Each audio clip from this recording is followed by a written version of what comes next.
Welcome back, friends and comrades, to part 2 of On the Meaning of Revolution with C. Derick Varn. We are going to make public a document that we created from our first episode on this topic called the Marxism and Revolution Reading List, which Derick and I both compiled. I think there's some actually very useful recommended readings on there. You can check them out. I'll put a link in the YouTube and show note description. So picking up on where we left off, Derick, I was intrigued to sort of, I mean, it was a wide-ranging conversation. I was very interested in in your analysis of the relationship between the kind of three ultra-left groups that you pinpointed for us: Endnotes, Theory Communiste, and then sort of the question as to whether their legacy of both in the kind of communist council movement as well as Bordiga was raised as a question. I guess we also talked a little bit about Tikkun, and yeah, so that was of interest to me. We did not get to a more substantive conversation on Lukács, so I'd like to broach a bit more on Lukács today. And I'd also like to sort of make more of an inventory, dig in a little bit more about some of these kind of more recent post-Marxist strains of Marxist thought, Laclau and Mouffe, Alain, Badiou, the kind of all of the kind of children of Louis Althusser coming out of French anti-Stalinist, French Maoism, and some of the stuff that these people are very anti-Stalinist Stalinism, which is a very strange development. I mean, it is essentially what it is, though, and that's something that we have to kind of wrestle with, because particularly in the case of Althusser, you have someone who wants to create a new case for like the Maoist subject and for Maoist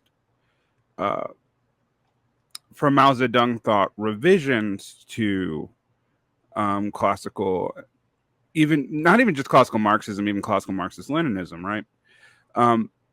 But he doesn't want to do it on the terms given by Mao himself, which I find actually kind of interesting, because Mao's initial disclaimer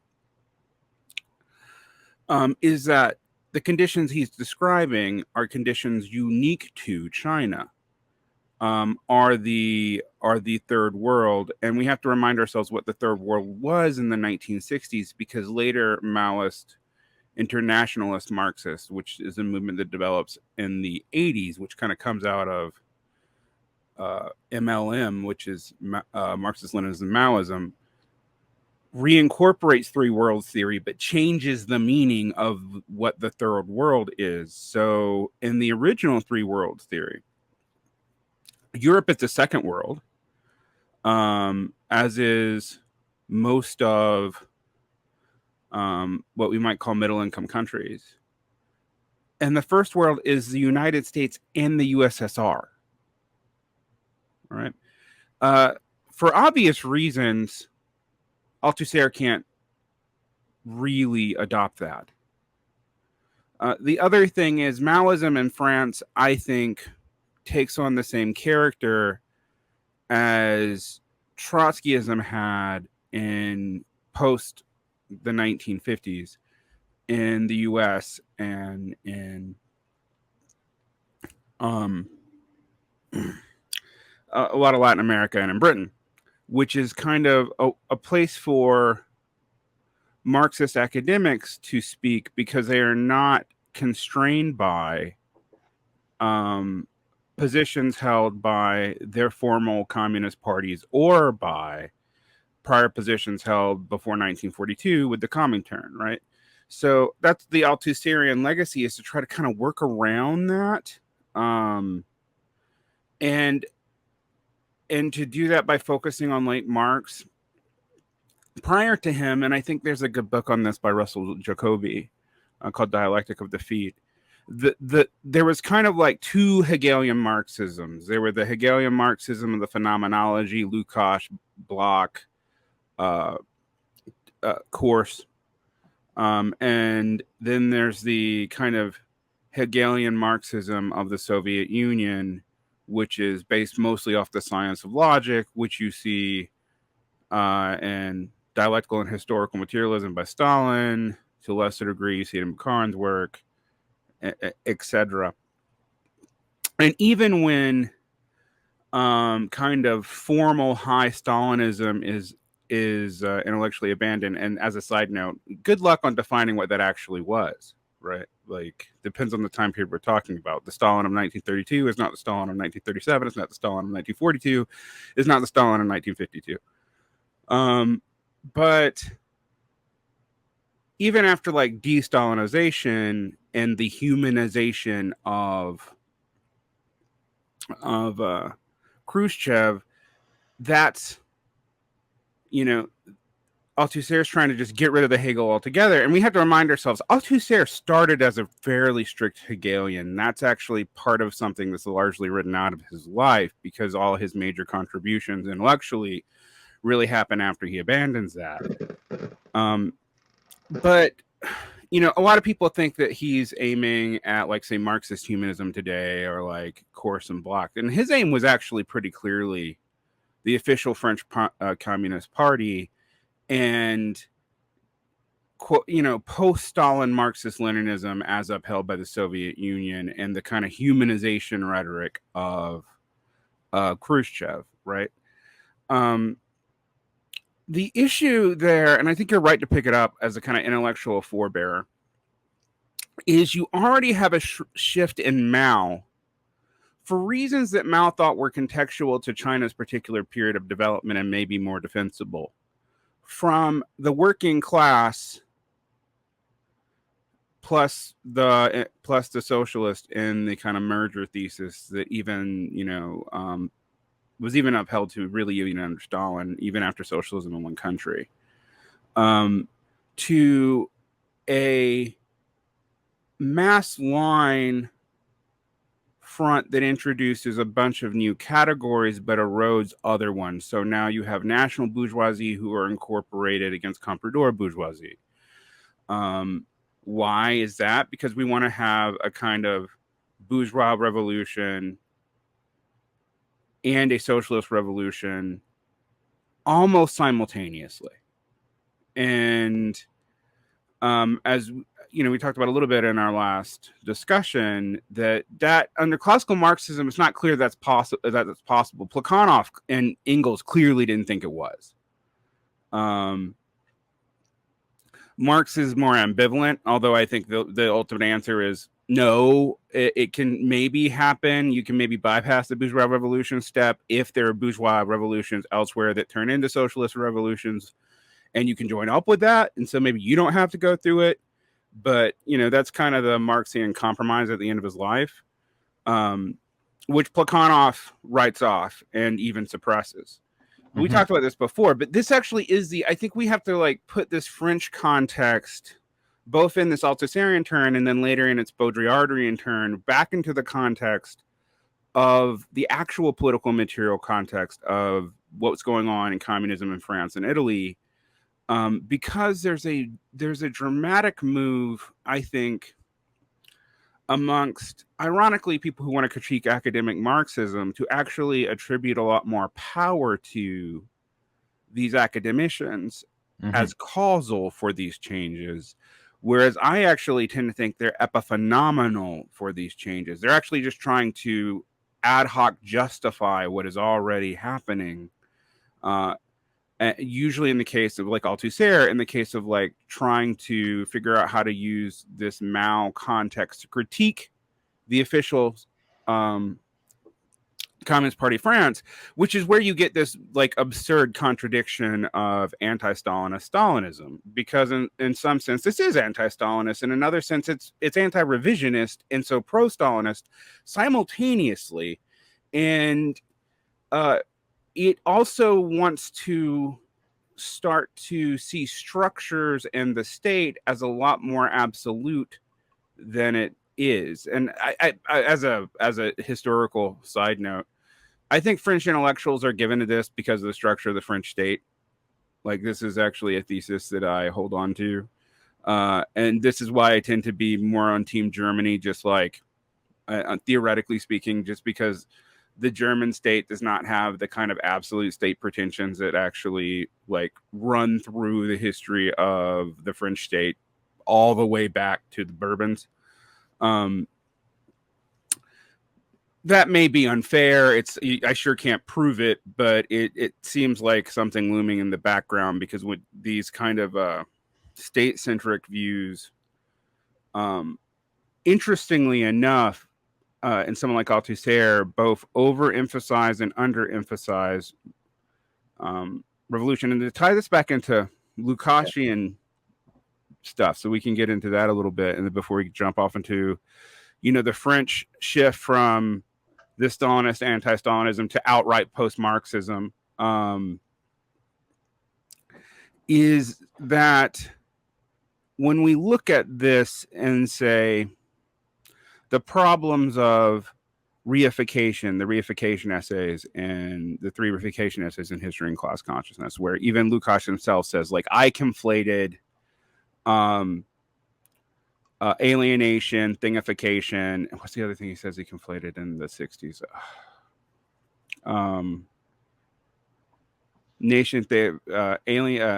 Thingification, alienation, and otherification. I don't know. It's the third term's not a term that I actually was familiar with in Marx, but he cites the German terms that he kind of conflates. And I've always kind of thought that, like, middle period Frankfurt School, which I guess a lot of us call the first generation of the Frankfurt School, but I don't, because it brackets out the Austro-Marxist early Frankfurt School that kind of leaves with Grossman.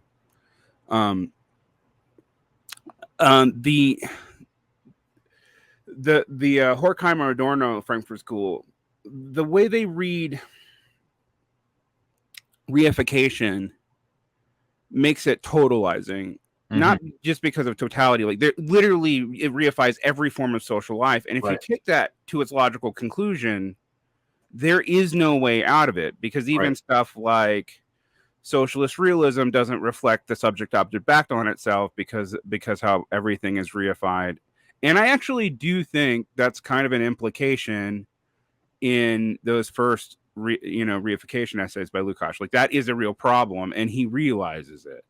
When people accuse him of just being a Stalinist on this, and I'll be one of the first people to admit I used to do this too, when I actually looked at what he was objecting to, and also looked like he also jumps off the official ML boat as soon as he can. Why he's doing that, though, is like, one, the reification that he's offering is totalizing, not just in the sense of like a capitalist totality, but in the sense that, like, if you really follow it to a logical extreme, you can't, like, it subsumes everything. Right. Interestingly, over the termination and interpolation, which is initially kind of proposes a way out of this Hegelian totalizing problem by Althusser, does the same thing, and which eventually Althusser can't see any way out other than aleatory materialism, which is just literally hoping for random swerves to create contingency on which you can act.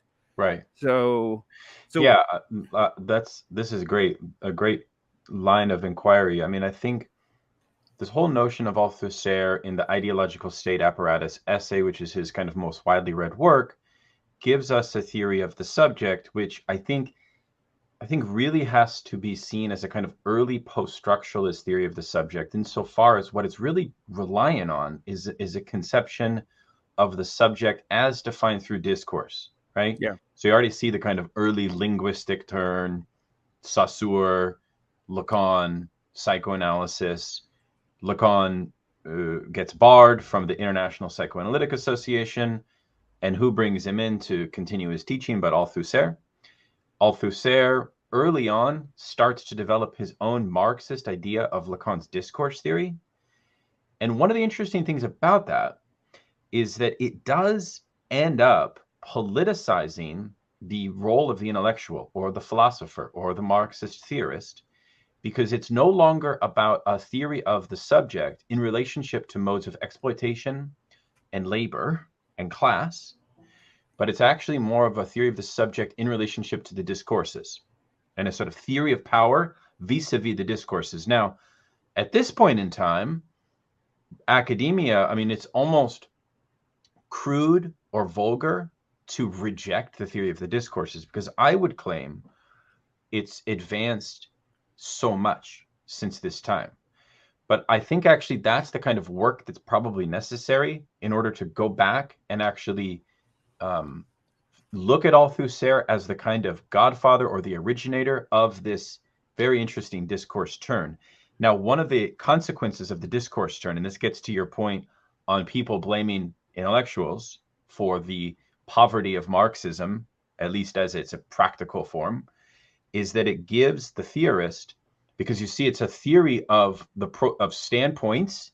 So Althusser kind of has a theory of standpoints, but the theory of the standpoint is thought through discourse. It's not thought through material relations of productive production. So the subject is kind of thought within that matrices. And what that actually means is that anyone can kind of inhabit the proletarian perspective. There's almost a kind of Nietzschean perspectival dimension going on here. And I think that actually has, in a strange way, opened Pandora's box for Marxism, whereby at this point we're like class, a notion of the subject vis-a-vis exploitation and labor is now perceived by academic Marxists as a kind of antiquated conception of Marxism, not necessarily Stalinist, but theoretically unsophisticated. So my contention would be that, like, we need to actually interrogate what's worth thinking about vis-a-vis the theory of the discourses, right? Lacan's discourses. And I don't know if you have studied much of them. I mean, this is a big question for me. I find that they're fascinating heuristics for thought. They're very fecund in terms of ideas that they can develop, but they have actually done a certain damage to Marxism. So that's kind of one angle I would take on this whole point. Not to mention, and a final point would be, there is a certain fatalism about, and you see this a lot in Judith Butler's work on French Hegelianism, right? In her book, which I think was her dissertation, called The Subject of Power, where basically Butler will argue in an almost Foucauldian register, that the kind of subject never fully escapes the kind of discursive hold of power. There is a kind of fatalism in that comes from this, and so I don't know. I mean, this to me is sort of the avenue by which I would want to interrogate Althusser. Yeah, I think that you are by far the more specialist in Lacanian psychoanalysis than me. One thing I have always, however, pointed out when we talk about sciences for Althusser, his models are, as you say, Lacanian psychoanalysis, Saussurian linguistics, although he redefines most of the terms of Saussurian linguistics, which I also find to be interestingly, it seems to propose that what the essence of science there is just the terminology, as much as any structure, because one of the things Althusser wants to do is redefine like synchronic and diachronic, and I find, and then the last bit that's important to take in, and I can talk a little bit more about, is this turn to Spinozian notions of physics. But then he does, this is one of the few times where Althusser actually is engaging in what would have been fairly contemporary science, unquestionably, in his time period, as opposed to his engagements with structural linguistics, which was already old, and Lacanian psychoanalysis, which was contested.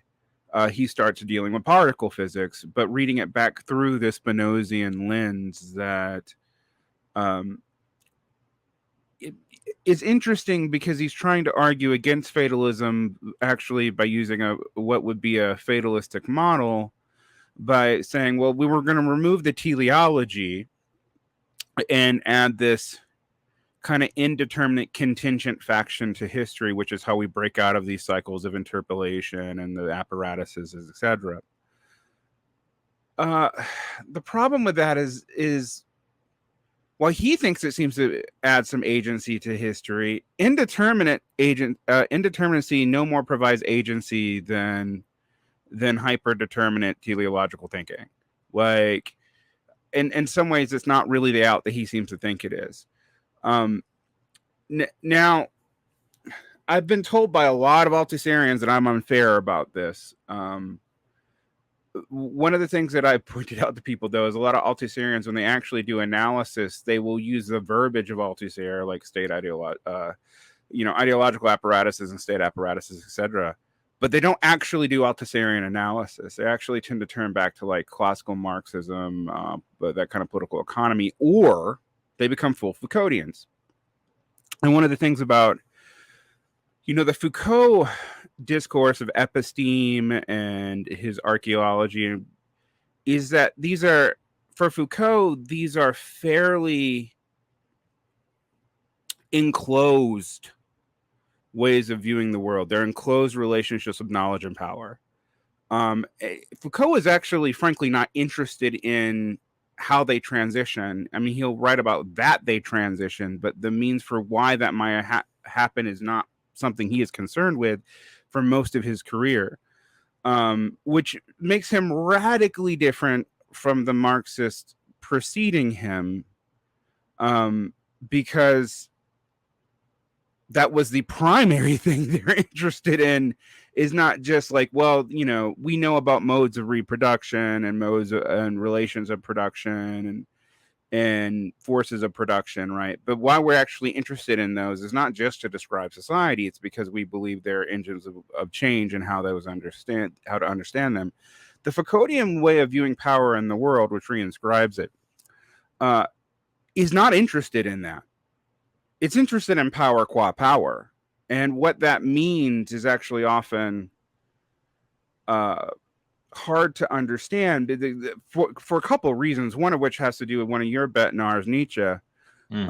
Because one of the things that Foucault wants to do is reinscribe Nietzschean analysis, but when he translates Nietzsche for his own usage, he does not translate the word Nietzsche uses for power, which literally means something akin to force, into that notion in French. He translates it to like puissance, which does not have the same, that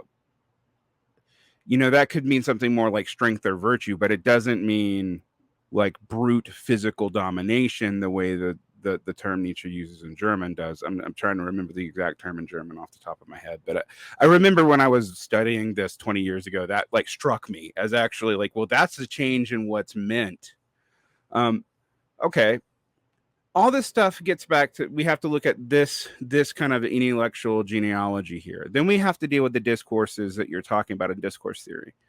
One of the things I find also super interesting, Daniel, I don't know how much you thought about this, but the Frankfurt School takes the same turn, but for completely different reasons and under a completely different framework. So by the time we hit, younger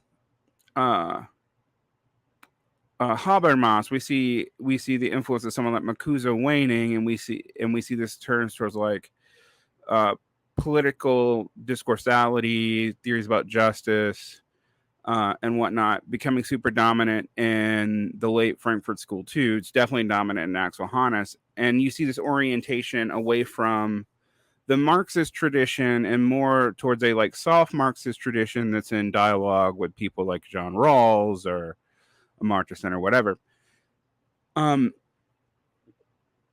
So what I find interesting about this is, on one hand, it actually does indicate in a kind of material way that there is something going on in larger society that is shifting in a way in which these discourses matter. But instead of like making them clearer, what most of critical theory, both in its French and its like post-German Frankfurt School form, are doing, towards the 70s and 80s is to reascribe that.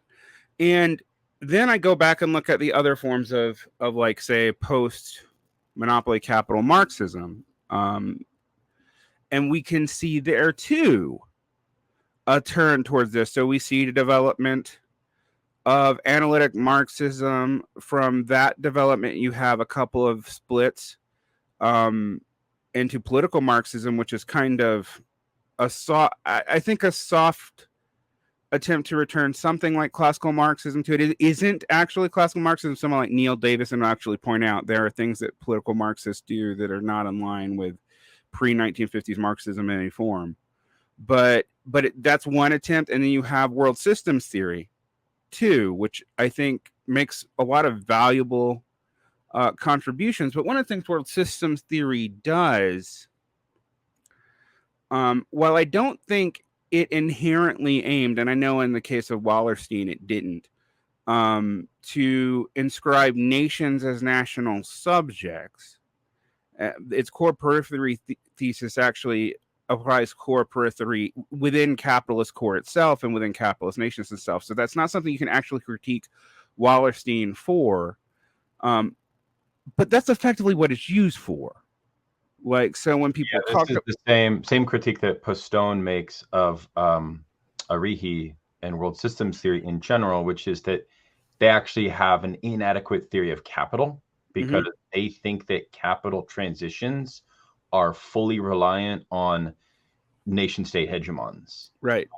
So an epoch which they enlarge, right? So the current epoch that is American dominated, I think actually, I mean, it's thought of in these strange. I mean, their whole periodization is quite strange, but there is a certain interesting upside to the world systems theory periodization, which you don't find as much in Althusser or in Foucault, which is that they do have a theory of transition, right? Yes, from one to the other, right?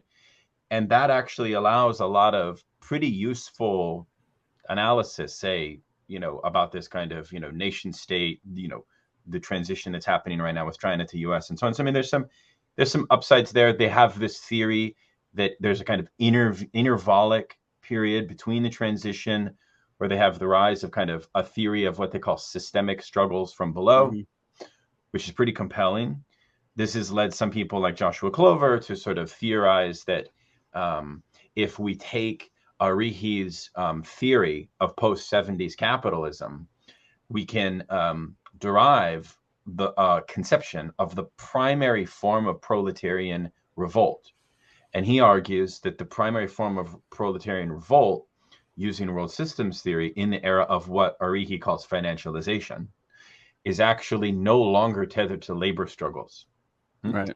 It's tethered to spontaneous riots, spontaneous protests, etc., which leads to Clover's riot eventually, which that whole thing, which okay, so there's some ultra leftist aspects to that theory that concern me.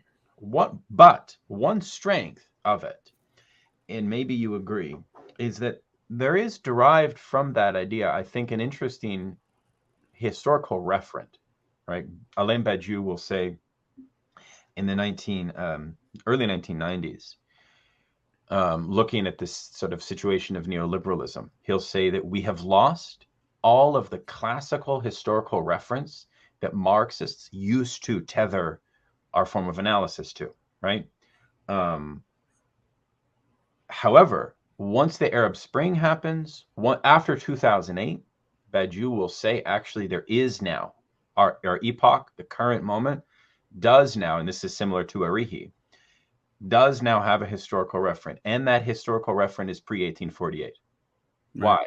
Because pre-1848 was spontaneous uprisings, no centralized organization of the working class, nascent activity, a lot of internal rivalry on the left, fundamental confusion about, class consciousness, right? It's kind of class consciousness is paradoxical, right? Because it's like present, It's not cohered. It's not organized, etc., etc. So I actually think that there's a merit to both Badiou and Arihi's thesis there. I wonder what you think. One of the things that I think is interesting about both political Marxism and world system theory, both of which I think they're kind of diametrically opposed to each other in some ways, and they're going to deviate later. And we can talk about that too. But I think there's two benefits to this kind of framework that we see. One is that, along with Fareed Zakaria, ironically, over there in Liberal Land, there is, and Alexander Dugin too, actually, but there is a realization that the loss of referent at the end of the 20th century and development of neoliberalism and one hegemonic power, et cetera, particularly after 1992, has scattered everything to the point that we are seeing something like 1848 in these periods of outburst, and it even shows up in the metaphors that emerge. And I think Badiou is right about that. And we can get to the points where we think Badiou is an ultra leftist and its weird relationship to Maoism. But that this does give us a feeling of history again. My concerns is actually double. I think it's both similar to yours, but I actually think that theory splits both ultra leftist or left deviationist and right deviationist simultaneously. So one of the things it can give you to believe is this: nations are the actors of history right now again, and that all things need to be focused on national development, national proletariats, maybe even the return of proletarian nations. Now, I don't mean to, to be an alarmist, but the only proletarian nation thesis where the nation in question ended up nominally on the left was China. Everybody else ended up fascist. So I think that not being viewed, but that makes sense. If the parallel though is 1848 and it's a time of disarray, we actually have a double question to ask ourselves that I don't think anyone is theoretically asking. Why are the conditions of pre-1848 politically happening at a time period where the bourgeois nation is now not just in ascendance, it's dominant to the point of decadence? And then why does it also rhyme with the time period of actual mass movements where there aren't any today?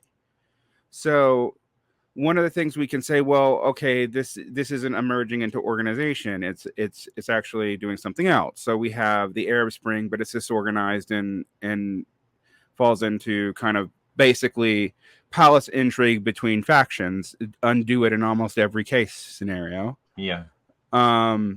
We have Occupy, which leads to the attempt at a more formalized left. Despite what someone like Joshua Clover or Jasper Burns would want. But that also fails. And it fails because it cannot conceive of itself outside of the currently existing institutions, and thus that's where it's gone. And it has tied its vision totally into that. And that has led to a reemergence of different kinds of populism. What I find, this is where we can get to your worry about Mouffe and Laclau. But I find this interesting because I used to think like you thought, well, this is what happened when Apparismo got decadent and all of a sudden, Negri went and hang out with all the French people and they corrupt his brain, and, but that's a very ideological, intellectual centered narrative, which a younger me was very actually attractive to, because I was like, well, of course the French got him. But when I look at it kind of interestingly, there are two movements we haven't mentioned that aren't generally considered post-Marxist movements, but probably should be. One is NeoPopulism, and that tendency is actually something that we can bring it back to in regards to, in the American context, it's actually removed from Mouffe and Laclau, because the primary proponent of it originally was Michael Harrington, and its primary critic on the left during its heyday, other than Marxist sectarian groups, was Christopher Lash. But interestingly, by the time you get to the late 80s, Christopher Lash now thinks that populism is the only way to revive specifically working class consciousness, because the quote revolutionists have abandoned them. Like, that's his narrative. This becomes very clear in the 1987 response essay on why he gives up on the left, about can't become a rightist. Right. And he flirts with communitarianism. And here again, we have something that we don't recognize as a post-Marxist tendency. But in the case of the communitarianism, it's both a liberal tendency, a conservative tendency, and a post-Marxist tendency. Some of its major theorists, such as Slovo Averni and Etziani, were Marxists and Hegelian Marxists at that. In fact, I have Averni's book on Marx and Hegel. And they kind of give that up because of the view that proletarian subjectivity has been broken up, and so some prior communal forms with communal enforcement's the only collective actor you're going to really be able to have, but they can fight alienation, etc. Interestingly, we don't recognize that as a post-Marxist movement, particularly because it speaks more in the language of trying to transcend liberalism and conservatism in its 70s and 80s forms. And in the case of Etzioni and Averni, is tied up into Israeli nationalism. But it is like, that is part of the intellectual legacy there, as much as the Catholic one or the Charles Taylor community liberal one. It's so in all these instances, with the exception of the two things that we see as responses to analytic Marxism, we see a falling away. We see people falling away from Marxism. The exception is people who remain classic sectarian Marxists in some form, but they have almost no influence, and they start deviating too. And like, after we talk about the ultra leftists, maybe we can come back to ways in which, like, the 80s sectarian orthodox or anti-revisionist, depending on what you're going to talk to left, also does similar deviations, but doesn't call it that. It finds more consistent historical language to rebrand itself. And it's actually part of that response, which leads to things like endnotes, like, because what you start seeing in the case of Trotskyism is a narrative about the betrayal of the leadership. And what you see in the case of anti-revisionism, of which the only forms that really exist in most of the West, this is France, Britain, a lot of Latin America, and the United States, is non-Dungist Maoism in the form of Marxist-Leninism, Maoism, or in the form of MIM, all of which have theses which write the working class out, either as betrayed by leadership and thus unable to act on its own, or as betrayed by the buying off of the developed world worker through a revision of labor aristocracy in national terms, which MIM does, or by not focusing on incorporating the peasant and the lumpen in the MLM terms, because they're not forming a mass line. So these all become narratives for why these groups fail. Now, let's tie this back into your narrative, okay? Because this is where this is work that I don't think has been done. At one point in my life, I wanted to do it, and then realized, like, to actually prove this would be like 75 volumes of work. So what happens to Marx's discourse during this time period? Because these are the discourse of the sectarian movements and the populist movements, etc. And one of the things that I think Lash is right about is that Marxism during this sectarian time period actually more or less maintains the status that it gained initially during the 60s as being tied to the student movement. And the smarter members of this go into this discourse and really pick up these French terms, or they pick up and do profound damage to Lukács. So, you know, what happens to Lukács in the academy in the 1970s? He's used as the basis for standpoint epistemology and standpoint theory and Marxist feminism.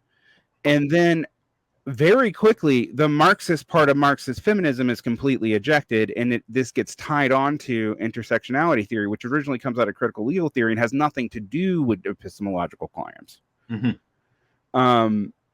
So we have to ask ourselves then, what is this discourse happening in France? Why is it informing this way? And then why does it cultivate in people like Endnotes? Because one of the weirdest things about Endnotes, if you actually read their footnotes, is that world systems theory, analytic Marxism, and all this French stuff, particularly once you read Endnotes volume 3 and 4, are all incorporated together in a kind of hyper narrative that like writes the working class out totally, and makes revolution the product of immiseration and prefigurative conditions. Yeah. No, I mean, yeah, I think this is really good. I mean, Hegemony and Socialist Strategy from 1988, is something we should flag and raise, in part because what it proposed was basically, if we're honest, that both the signifiers, you know, because discourse theory likes the notion of signifiers, right? Of socialism and communism are basically defunct. So you see, they already set themselves up for embracing populism, which is already a kind of defeatist. I mean, it's an interesting side note. I was just talking to Ray Brassier, and he reminded me that Mark Fisher argued that communism as a signifier should be abandoned, and we should talk about post-capitalism. Yep, he did. Right? People, there's this tendency with Fisher now to make him more of a Marxist than he was. But one of the last conversations I had with Fisher, and this was about the Vampire Castle essay, was him denying that Marx theory of class had any meaning. That like in most cases, like the pre-modern theory of class as like the habitus of which you were born into, so from a mixture of like Pierre Badiou and like British law, is what we should view class, which is why he made this argument actually against me, and this is forgotten, that Russell Brand was working class because of his origins. That's right.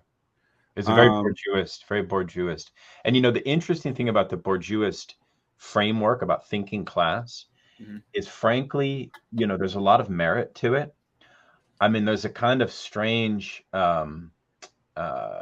symptomatic, I mean, Bourdieu is a symptomatic figure that everyone who's kind of interested in the politics of academia, you really should read Bourdieu, because he sort of, it's almost in a perfect psychoanalytic sense, he explains the neurosis of academics. Why? Well, because it's kind of self-hate literature against academics, and he's the #1 most cited academic next to Foucault in the humanities. Okay, but ultimately, he's also, by the way, what did he say to Sartre and Fanon when they wrote about the Algerian struggle? When Sartre wrote the preface to Wretched of the Earth, where he's calling for violence, where Fanon is calling for lumpen-centered, you know, uprisings.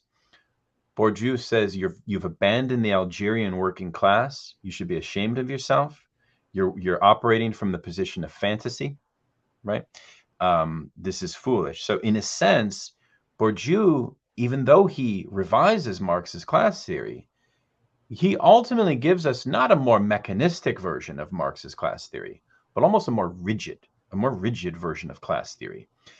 Insofar as most Bourdieuists today in the neoliberal era have nothing to say about the project of building a working class culture. You know why? Because most of them argue that the working class in the Western countries are devoid of habitus. They're devoid of that. It's not even available to them. And that's actually why Borju, in his later work, there's a great scholar at UC Berkeley, does work on Marx and Borju. His name will come to me. He shows that actually Borju, in his paradoxical sense, he says only professional academics can save us in some sense. So the problem of Borju is that he misses out on the praxeological, and I would say, for lack of a better word, the flexible basis of Marx's class theory as a theory of revolutionizing society, which you do find in Marx, you do find in Lukács. But Borju basically argues against a kind of, I don't know, empowered working class agency, etc., etc. He basically says, yeah, like academics are deeply flawed. They live in what he calls structure. He has a theory of what's called structural misrecognition, which is kind of like a kind of Lacanian theory of misrecognition and ideology. So he has a brilliant theory of ideology, which is very scathing, especially, I mean, he wrote this incredible book on academics called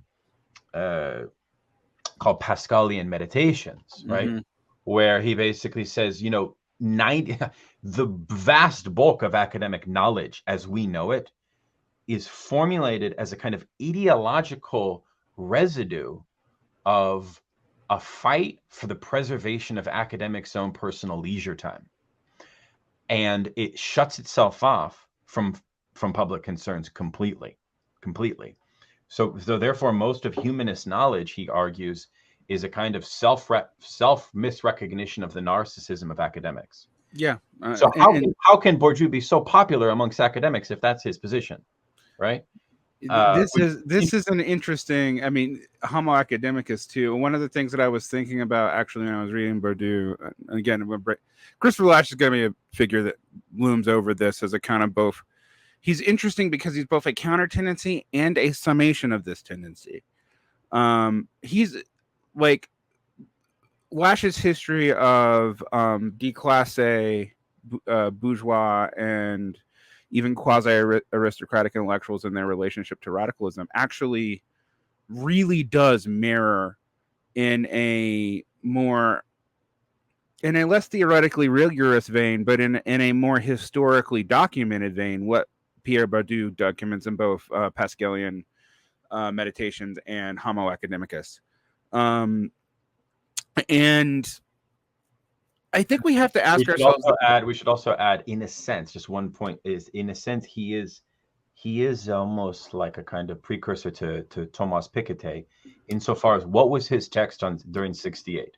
His text during 68 that was prominent was actually on the deleterious effects of bourgeois family inheritance within the French institutions, which itself was I mean, all of his stuff, actually, I mean, you said that it's not as empirical. I would actually say it's actually so empirically grounded, sociologically, not historically, but really both. Yeah, I mean, distinctions, oh my God, there's the empirical evidence.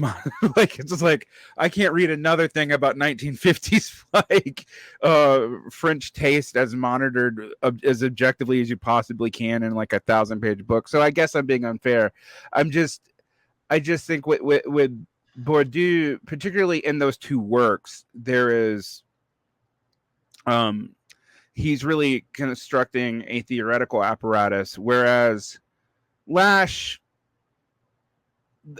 only attempts to construct a theoretical apparatus out of Freudianism, and that's very late.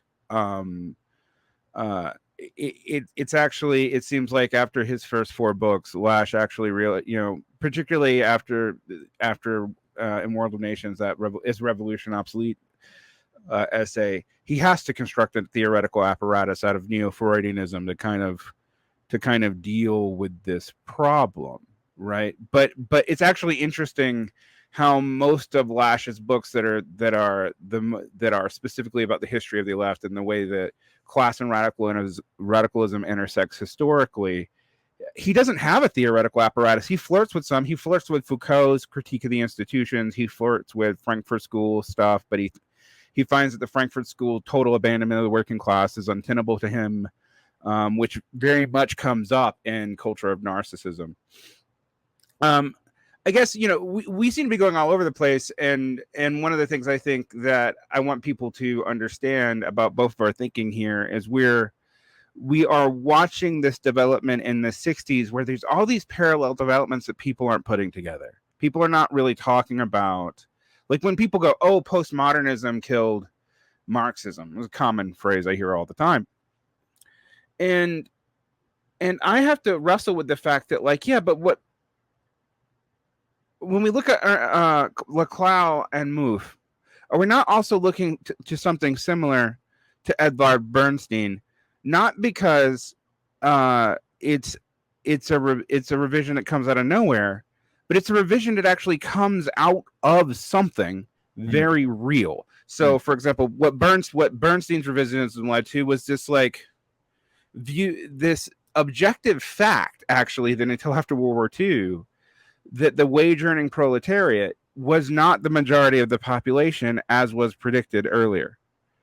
And then he comes up with a theory that to try to both deal with that and deal with what the actual voting patterns of the SPD were doing. And this comes up with a completely different theory than Kautsky. In the same way, I think when we look at something like Mouffe and Laclau or Althusser earlier, we're seeing someone trying to justify theoretically what is actually happening, but in the case of Mouffe and Laclau, in very vague terms, it opens it up to all kinds of things later. But instead of, what I find interesting about all these tendencies, and maybe you can pick this up, because they're limited to the discourses about this, in many ways their critiques actually inscribe and try to permatize the material situation that's leading to those critiques.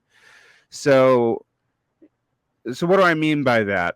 In a way, like, Badiou's not wrong that after 1992, in discourse, the rhetoric of our signifieds around communism have faded. Just like, say, Paul Sweezy and Baron were not wrong that in the 1950s, it did seem like the crisis predicted by classical Marxists didn't happen. And so the monopoly capital or Fordism or social democracy or whatever you want to call it had supplanted the primary contradiction of capitalism. Mm-hmm. And in both cases, what we realize is that's temporarily seemingly true, but it's not longue durée true at all. Mm-hmm. Yeah, I think this is good. Part of it is there is a strain of a kind of very similar to what you were saying in our first episode of endnotes theory of contemporary capitalism as in a state of constant crisis, right? So the presupposition from Laclau and Mouffe is that contemporary capitalism is in a state of what he calls in quasi-Heideggerian language, ontological disequilibrium, right? And in that state, he wants to, in an optimistic way, say that the left, broadly defined, right, defined here in the new left, open, horizontal multiplicity of different struggles, for which Laclau wants to include he gives these the name of, using Gramsci, hegemony struggles. So they can include feminists, they can include labor union, they can include anti-racist, they can include anti-fascist, et cetera, right? Because he's relying a bit on the Schmittian notion of friend-enemy distinction, he has to then develop a new theory of reaction in fascism, which is completely different than the traditional Marxist conception of that, by the way. But society is in a state of a kind of fundamental discursive chaos. But the left, defined by both spontaneous uprisings against, systemic struggles, the task of the leftist leader, he carves out a new vocation of the revolutionary, is actually a coordinator and a kind of composer of these different hegemonic struggles. Now, this is where you get the inevitability of populism. Because when he first wrote the book, you didn't see populism there at all. But I think over time, he set his own trap, because this is ultimately what you have. And in a sense, perhaps the legacy of the New Left and the fact that we are in, I mean, I don't want to dispute this notion of crisis, because I do think that crisis has a new flavor in neoliberalism. You know, we know this from Naomi Klein's work. You know, crisis is now fomented, is now seized upon, almost in an instrumentalized way. So these are facts. So Laclau, in an optimistic sense, wants to sort of get ahead of that through these kind of broad hegemonic blocks, and then apply the discourse theory. So the leftist intellectual in the Laclauian model would basically be a kind of reader of struggles, right? A kind of coordinator of the ensemble of struggles. So I think the question for me would be, what's the downside to this? One downside would be what we lose is a theory of subjectivity that is connected to forms of sunk exploitation. So we have this kind of relativization of the theory of the agents of revolution. I mean, another downside, of course, is that, by the way, one of the things that Laclau will refute from traditional Marxism is the fundamental relationship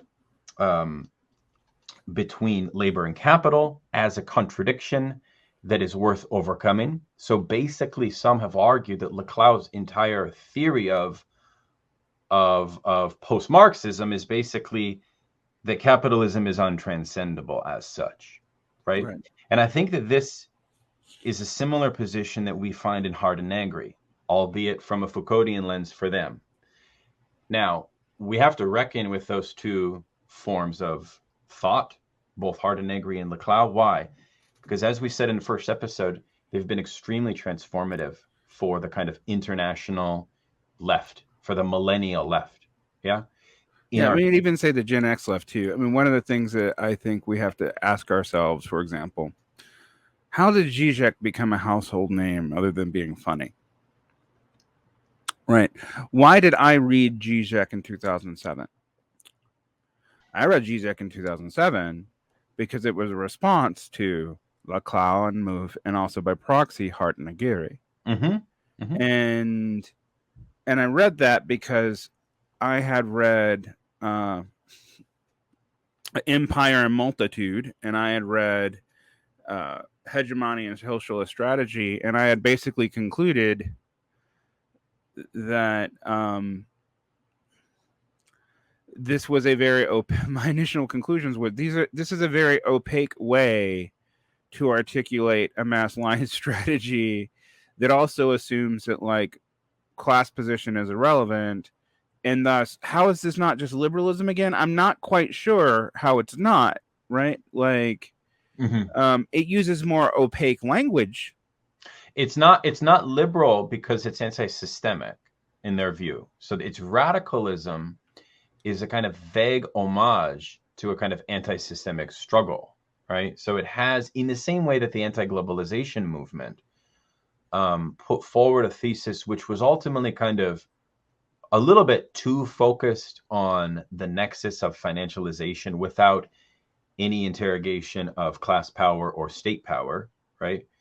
In this same vein, the Gramscian notion of the march through the institutions affords the transition from Occupy to Corbyn, Sanders, Podemos, and Syriza to be a very fluid one, right? Because in a sense, the Laclauian notion is a fundamental experiment. It's experimentalism, right? It's kind of left experimentalism. Let's see how far we can take it.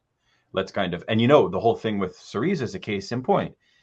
It was easy for the Syriza thing with the Laclauian framework to move from their roots, which were of traditional Marxism and all of its variations, into this kind of strange neo-populist conception. I mean, based on the recent Greek elections, by the way, I don't know if you've seen the results, Syriza is out now. It's over. So we've now reached a kind of symbolic endpoint of that Laclauian movement, I think exemplified by the Syriza moment.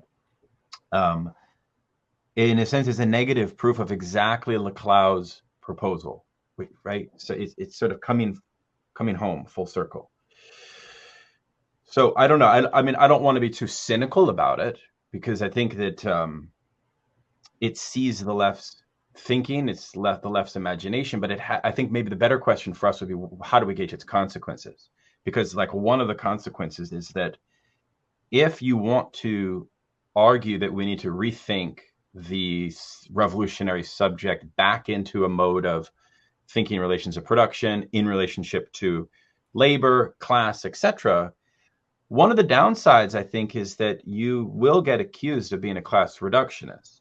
So even though the Laclauian framework has kind of failed in a sense, it still has this kind of lasting power in a sense. So it becomes difficult to make these overtures that we're trying to make, if that makes sense, because in it, I mean, by the way, Laclau's thesis, his like doctoral thesis, by the way, was itself an assault in large part on the core of Second International Marxism and Marx's theory of class itself as class reductionist.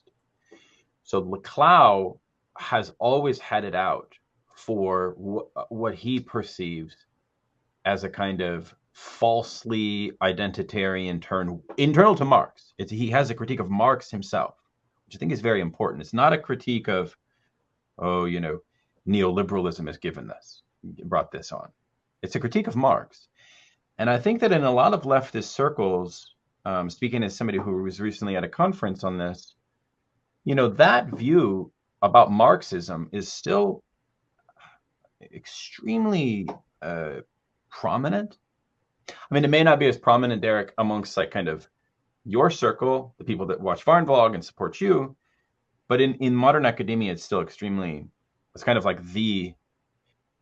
like intuitive that Marx has this problem, which is that he thought the industrial proletariat in a reductive way, and that anyone that tries to kind of think class in any way resembling Marx, that needs to be questioned first and foremost. Okay? So I would actually say, in a lot of my audience, what has happened is, and this happens a lot, is the inscribing of the transverse of this. So what do I mean? We have seen a tendency of Marxist with more questionable relationships to academia, be they para-academics or just non-academic sectarians who, however, because of the internet, have exposure to academic literature they wouldn't have normally had in the past, have inverted this to argue that the industrial proletariat is the only proletariat, and basically to live up to the academic misrepresentation and misunderstanding, in my view, of Marx. So in a weird way, it actually inscribes the intellectual's point of view and grants them primacy, right? Because they're responding to this in terms of like, well, I'm owning the lib PMC, and the lib PMC are these intellectuals who want to deny class struggle, but I'm going to actually accept that delimiting of the working class as true and as also inherent to Marx, and just invert it and say it's good, even though if I do this, empirically speaking, I'm limiting what the proletariat or even what the working class is to about 15% of workers in the developed world, and about only 30% in the developing. So even in the developing world, I'm limiting the claim. This has been I think you're absolutely right about this. And again, I come back to Maoism in a lot of ways, because in some ways, all this was already implied by the mass line and three worlds theory. And if we were honest about the origins of that, the initial origins of the mass line are honest. We have a peasantry. We don't have a bourgeois we haven't had a bourgeois revolution, and thus we haven't had a proletarianization of most of the classes for reasons even beyond our control. In the case of China, for imperial reasons. So we have to first fight imperialism, but then think about what Mao does theoretically. All right.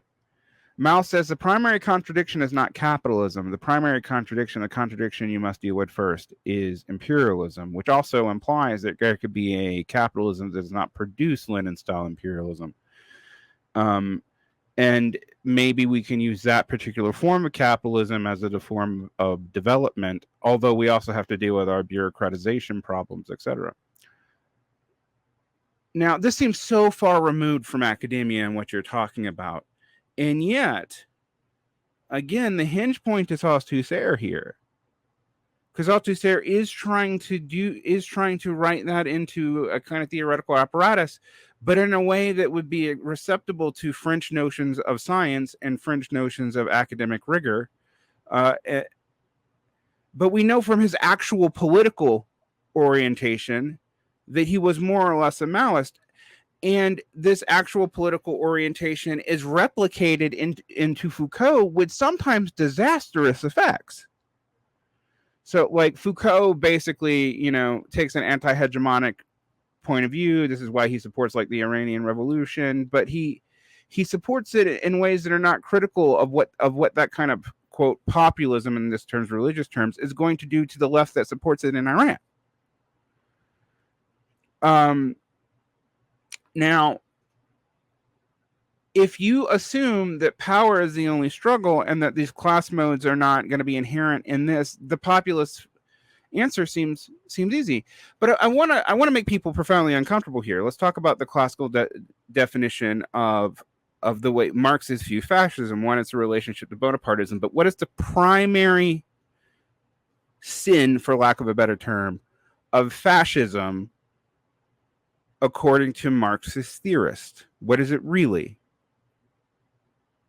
It's that corporatism, and of which fascism and Nazism are both forms of, assume that class conflict can be mediated in a totality in a way that makes it go away.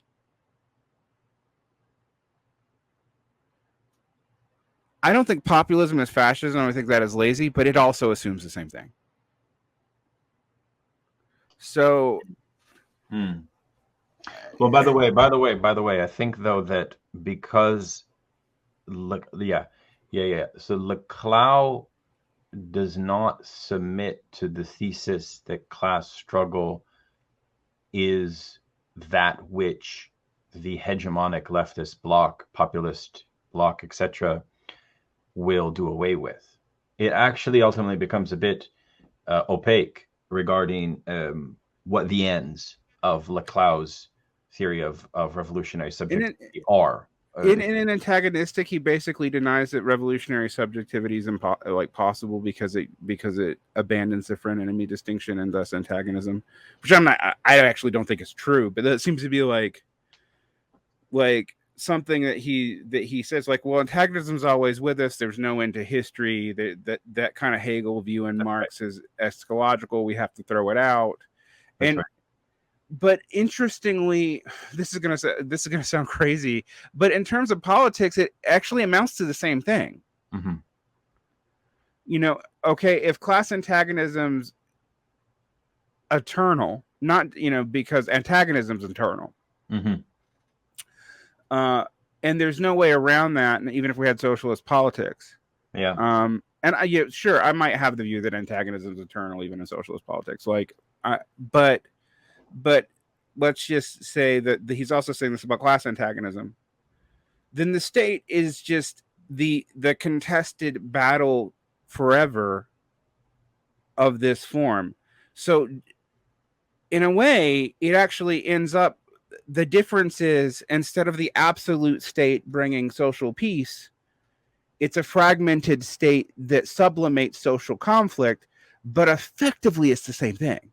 Yeah, I mean, this is why, actually, Theory Communiste, to their credit, even though we may disagree with their prescriptions, one thing we can agree with is that they are Marxists insofar as they want class abolition. Right. Right. Whereas that's actually maybe one kind of provisional definition of post-Marxism, which is not just as Ellen Mason Woods argued, in her famous late 90s book, which everybody should read, On the Retreat of Class. She's a bit of a kind of, you can already see why she will be favored by the post-left. And I think she is. But if you actually read her argument against, it was largely a text against Laclau and Mouffe, by the way, as well as Poulantzas, because Nikos Poulantzas, who's kind of a fellow traveler of Althusserian in a way, one of his big... Althusserian sure like him, I'll say that. Yeah, Bolivar loves him. Poulantzas is, for Marxists, important because of his theory of the state, and also, I would say, because he's contributed to a revised theory of the state, which is what I would call a kind of flexible class theory, in which you kind of bring the discourse theory within the theory of the state, and ultimately it becomes reducible with Poulantzas, it ultimately becomes unclear whether there is a ruling class. Correct. Or whether there is a kind of constant vine in a kind of neo-Machiavellian sense of different hegemonic blocks, which is kind of what you get from Laclau. So therefore, it's not surprising that Laclau works with Schmitt and why, he turns to Machiavelli and so on. So you have this kind of strange theory of class. And I'm not here talking about the traditional theory, because I think that class is also about the class power vis-a-vis the state, which is also abandoned. So they're abandoning like multiple levels of traditional class theory from Marx, right? Right, but they're picking up class theories from two places that they don't even realize they're doing it. So what did you just describe? You described Pareto. You described, to some degree, Weber. You described James Burnham, who knows he's picking up from Pareto and Weber.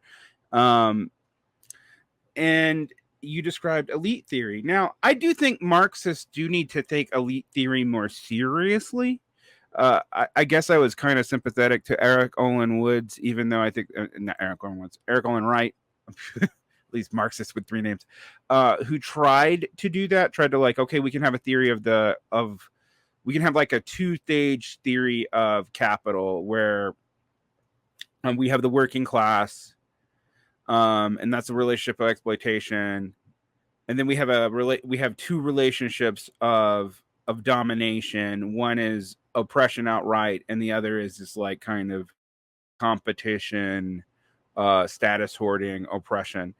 And I'm like, well, that's fair enough, because that does describe something real, and you aren't abandoning Marxism for it. The problem that you have with like Eric Olin Wright is it's still not clear from him if like revolution's possible, if and even what he means by the broader conflict between the contradiction between the bourgeoisie and the labor, because in that same book he's like, well, and also labor theory of value is not true. So it's like you're like, okay, well, what are we left with then? So you were saying on one hand we need to uphold this classical Marxism as the driver of the larger economy, and on the other hand we have to admit that these status games or whatever, both in terms of state and in terms of social forms, a la Velvin and Weber, are stuff we have to deal with, but that one is kind of the experiential life of most people under capital due to either interpersonal domination and or oppression, and then the other is the primary mode of exploitation that drives capital. But then you undercut the theoretical apparatus for that, and you don't replace it with anything, and that becomes the fundamental failure of analytical Marxism. And I want to point this out to people. A lot of us think analytical Marxism died. It did not. Catalyst Journal and Jacobin are its primary theoreticians. And its other primary theoreticians are, believe it or not, endnotes. And there's this weird way in which this move. So one of the things that you see in endnotes, like they take class abolition seriously, but one of the things that they say in endnotes volume 4, for example, and they justify this off of Pasłowski, Polish people. I'm sorry, but I always mispronounce Polish names. And what you see there is this argument that the political case for the class will always lead to capitalist development because of basically game theoretical reasons, and because Przewalski can't imagine an international proletarian movement. It's not even considered a possibility. And thus, like, instead of pushing for a revolution, we should push for more inclusive democracy, etc., which leads Przewalski eventually to abandon Marxism altogether. Where endnotes uses this is to say, well, the actual revolutions of national development in the developing world do abolish the peasantry. They actually succeed at that. But they don't abolish the working class. And guess what? It's because the working class was never real anyway. Working class mass movement was a political creation that was kind of imposed upon it as a project of heroic socialism and the quote workers movement, which was not organic to the workers in the first place, but a political project by socialist intellectuals. That's a vulgarization of that argument, and it's not one that they actually always maintain to, because there's stuff in endnotes 5 where they drop that. But that in History of Separation, that is in there in a footnote. Well, that has a prehistory from the French left, from socialism or barbarism, where, and you even see this in the Althusserian school. I mean, why does Jacques Rancière write like 5 or 6 books about the contradictory experience of the 19th century proletariat, which, by the way, it's brilliant work that he's done. Brilliant work. Now, I'm not saying that Rancière agrees that the working class is purely a kind of fiction. I think that's too strong. But one thing we should charitably look at is not so much the pre-1848, but rather the post-1848 up through during the Second International, because that's the period in which you do see this this invention of the discord and the disconnect, which I think is so pertinent to our present, especially when you talk about these socialists today who think that class should be reduced to the industrial proletariat. Well, one of the things that Rancière and Claude Lefort and others will say was that, and even Robert Kurtz, a value form theory, he says the same thing, but this leads him to abandon the working class, which I don't think we should do, which is to say that the problem revolves around the fundamental asymmetry between what working class demands are and what leadership will translate those demands to be. So, for example, this is the problem of what you call the experience of proletarian immiseration. Now, theory communiste is clear that there is nothing revolutionary in and of itself about proletarian immiseration. There's just not. There's just not.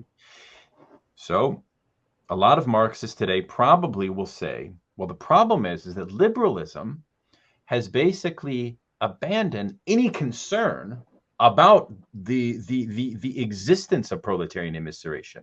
So, to their credit, I agree with them. This is a problem of the left. In this kind of post-Laclauian conception, we don't even really have a kind of crisis that is assigned to the immiseration and the quasi-genocide in different forms, structural forms, that is happening to the working classes around the world. Well, you see, that used to be the crux of the issue, right? All the way up through Lenin. Why was Lukács and Lenin so concerned with this question of imputed consciousness? Why did it create such a problem? Why must socialist intellectuals concern themselves with this possible asymmetry?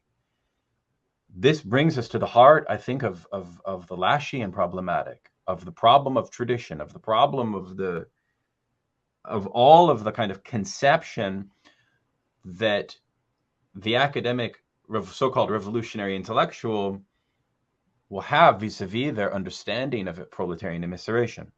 So this I think that what all I'm trying to say is, just to summarize, that there has been a lot of worthwhile scholarship.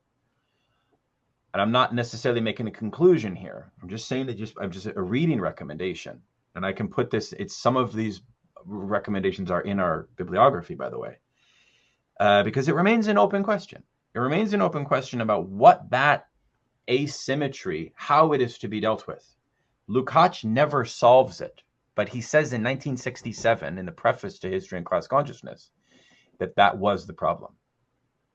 That he said, I practiced a messianic sectarianism, which ultimately put all of my cards, I threw everything in on the idea of the proletarian praxis, but I was not able to solve the issue of Lenin's imputed consciousness, right? So there's something about this theory, and why was Lukács so interested also in the different forms of leftist leadership? What are the different forms that the left can produce? Like if we say like the Laclauian leader is this kind of coordinator and composer, that's very different than the Leninist leader, right? I think the Leninist leader, to Lenin's credit, is very much, Lenin has an answer to how socialist leaders and intellectuals must relate to the problem of proletarian immiseration. I would argue. I don't think we have that figured out today. I don't think we have it figured out. And it's not something that's reducible to the 19% of what's left of industrial proletariats. It's much bigger than that. It's much bigger than that, because of what Eric Olin calls the contradictory class positions that so many of us inhabit. Right. I mean, there's something that I think Eric Olin Wright actually started to really deal with, and to some degree, Woods also talks about this a little bit. Even David Harvey, who's normally a person I just toss to the dustbin, to be honest, but talks about this a little bit, is that one of the fundamental changes of the 20th century that was already in Marx, though, this is something that does come up in Capital Volume 1, it comes up in Theories of Surplus Value, that the individual person can be a proletariat 1 minute and not the next, and can be productive to surplus value 1 minute and not the next, depending on where they're at in this chain. And so this leads to someone like Jairus Banaji. I'm going to one day say his name right. To speculate, what you have to use like the dominant class character or the dominant relation to figure this out. And then he goes on to like use this to like say that capitalism basically existed since ancient Rome. So I clearly think there's a problem in his theory just from that conclusion. But there is something very real about this. And like, what do you do with the person who is a manager, but interest because they're a wage earner might be with the union, versus a manager who is formally invested into the company through stocks, versus the worker who you might call labor aristocratic, who even though they work for a private corporation and is productive to surplus, their retirement's tied into stocks, which makes them a minuscule owner of capital. Now, like people like Donald Parkinson and the Marxist Unity Group and Cosmonaut Magazine in general will say, well, that's why the first world worker has abandoned their revolutionary position. I'm not convinced by that at all, because that relationship that might be true in the United States and that might be true in Britain. It's actually not true in continental Europe. So why there? Or why not in Latin America? Well, there are workers' movements in Latin America, yes, but they're not, by and large, clearly workers' movement. Like even something like Lula, which is something I definitely think we should support. A lot of Lula's base is peasant and lumpen as much as it is worker. right? It is an allegiance to the general poor, and though it doesn't actually transcend its populist character, nor would someone like Lula say it would, right? So in this sense, you're right that the endnote's problematic, and I think actually endnote's problematic is best described by Duvet, even though he's not the person they side with in their initial debate. That one of the ironies of workerism in all of its form, be it the Lashian form or the Italian operismo form, is that it are in like pro-cult and proletarian culture form. It is that on one hand, it's trying to valorize the worker and understand them on their own terms, and on the other hand, by doing that, it actually accepts the capitalist interpretation of the worker, and makes the idea of class abolition harder. But then the idea that they draw from that, and that this is true for all three groups, is that a mixture of prefigurative colitips and basically collapsarianism, not even crisis, just straight up collapsarianism, is the way in which this is going to be resolved. So there's nothing politically or programmatically or even like in terms of class unity and solidarity that can be done. All we can do is help people, return to their pre-1848 status and rebel. And I'm glad that you point out that Badiou and endnotes, even though they seem to have completely different theoretical origins and are a completely different part of the theoretical discourse, actually kind of arrive at the same thesis there. Mm-hmm. Yeah, I mean, the downside of this turn has been with Poulantzas and his revision of state theory, the abandonment of Bonapartism as a conception of state power, as a conception of what bourgeois parties even do, right? Has allowed for these far left currents to have easy solidarity in movements with liberal hegemonic blocks, right? They even adopt their economic theories. When I talk about, how hard it is, like I'm in dialogue with MMTers, I do think good research comes out of that.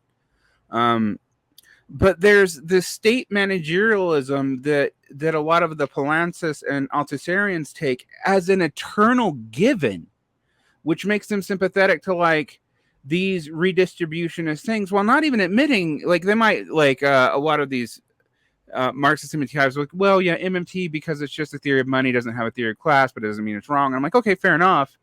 But you don't realize that you're adopting other theorists that cut out all this Marxist history under the pretext that it's more scientific. And yet I can just illustrate to you verbatim that it's not any more scientific, nor do I think you have a functional definition of what science is.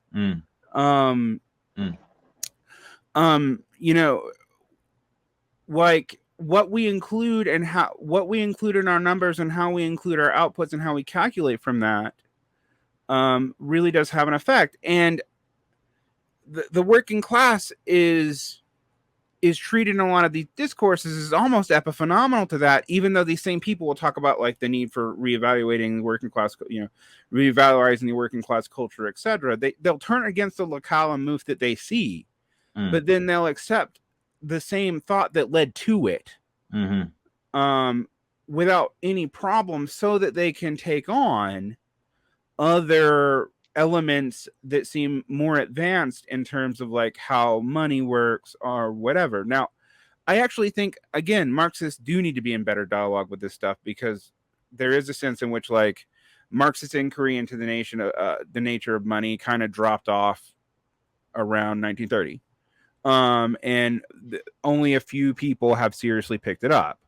But we also have to remind ourselves that viewpoint actually assumes the viewpoint of a like class neutral state in which, or at least a class state in which could be operated in terms of the proletariat if you don't assume neutrality. That does pick up from this Althusserian notion of state apparatuses and ideological apparatuses is maybe something we could use if the contingencies of history work out right. Yeah. Or you see with Olain Wright mm, a different form of not a technocratic solution, but an alternative economy solution. You see the same thing with Kojin Karatani mm-hmm. in his post-Marxist notion of associationism, which is a kind of let's subtract from state apparatuses, let's subtract from market, dominant market apparatuses, and go all in on kind of local alternative economies, etc. With not a primitivist notion, but with a notion in the case of Karatani to squeeze capital dry where it matters most, which is at the exchange nexus and the consumer markets. Mm-hmm. So he actually advocates like consumer boycotts as the best strategy, which is a whole other thing, a whole other can of worms. But it's actually similar to what Eric Olain Wright proposes.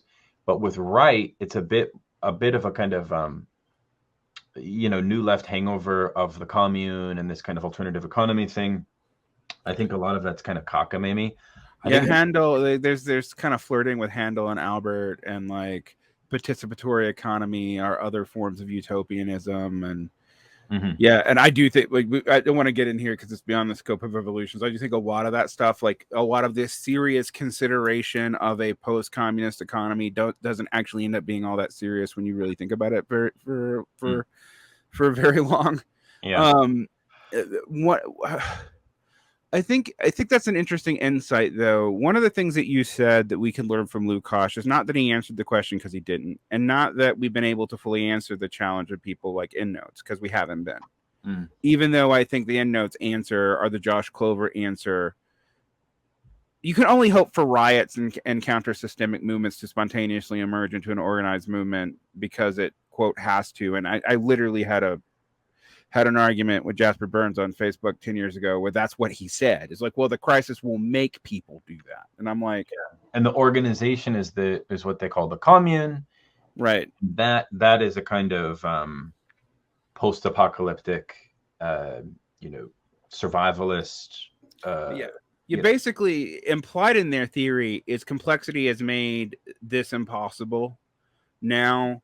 And that because of that, we can only prefigure classless society, not by entirely being primitives. It's not true that they're primitivists exactly, but by such a radical simplification of the social reproductive world as to make rebuilding it almost from scratch possible. But one of the things that they won't admit is like, well, you're going to have to, just like with primitivists, maybe you're not waiting for 99.9% of the population to die, but only 90. The actual implications of what you're saying are horrifying. And then if you point that out, they'll deny that they're saying that. Yeah.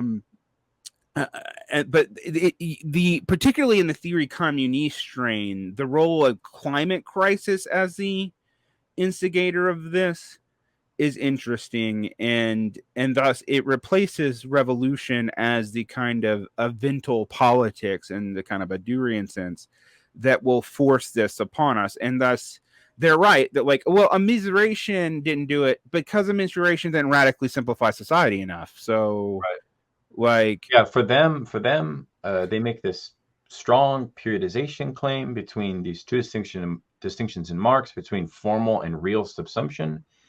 And based off of a fragment that Marx took out that Negri played with in the 60s, like the fragment on the machines. Yeah, it is a removed section of the section on machines that is picked up and made into the entire theory of social apparati. It's like a whole distinction that basically.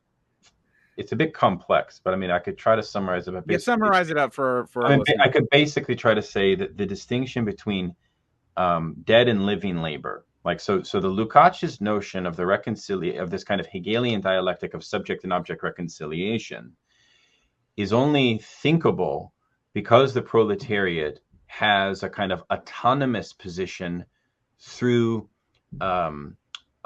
living labor, not dead labor, for which capital does not have a parasitic reliance on the proletariat for.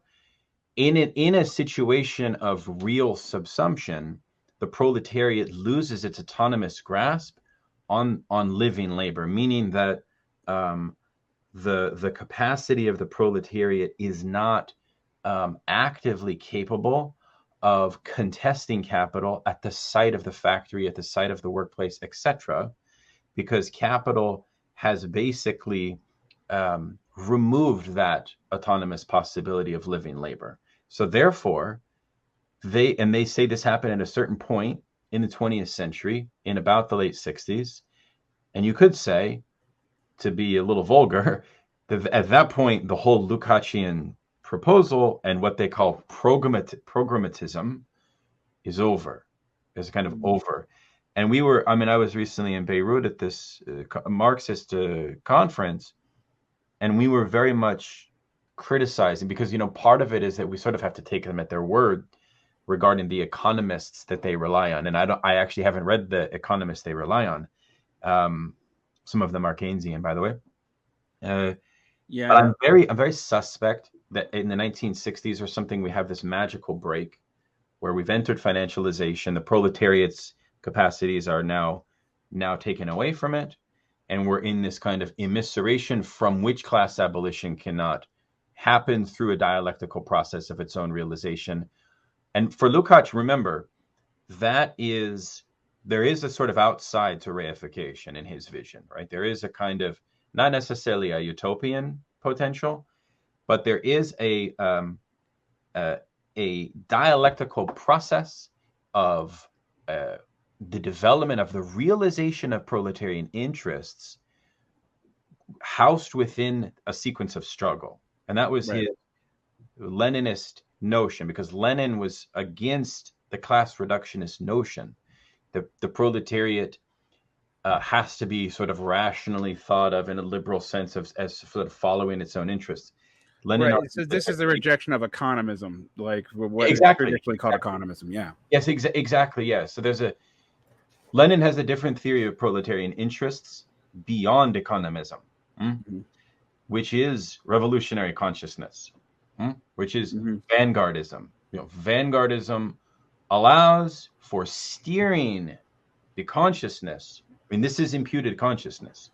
Now, it's a really interesting debate when you get to that level regarding Lenin's theory of the intellectual, because Lenin did say that for this process to be successful, there needs to be a class of intelligentsia, basically, that will be able to push this and expand this revolutionary consciousness through public spheres, through magazines, through art and culture.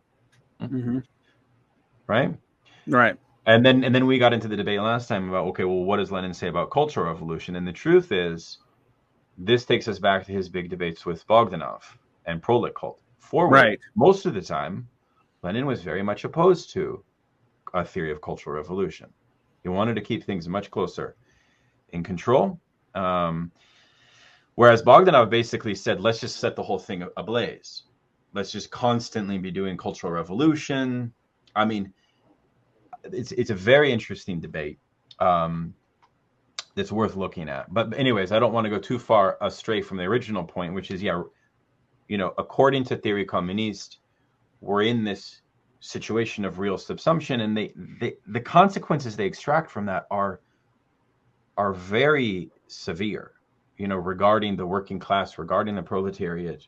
So I guess, I don't know if I did a good job. You can add anything that I may have missed.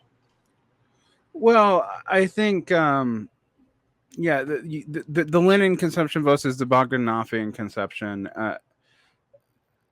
But it's interesting to think about, prolet cult versus what Lenin argues and versus what Stalin actually does, because Stalin actually starts trying to reinforce pre-bourgeois social codes back onto the population. They are initially, broadly speaking, popular. A lot of people, like MAGA communists and post-leftists, will pick up on this. So they'll ignore, however, that they failed to produce what they said they were. Like, for example, the prohibition on abortion by the Soviet Union's own records led to a massive increase in abortion, the way liberals would predict, actually.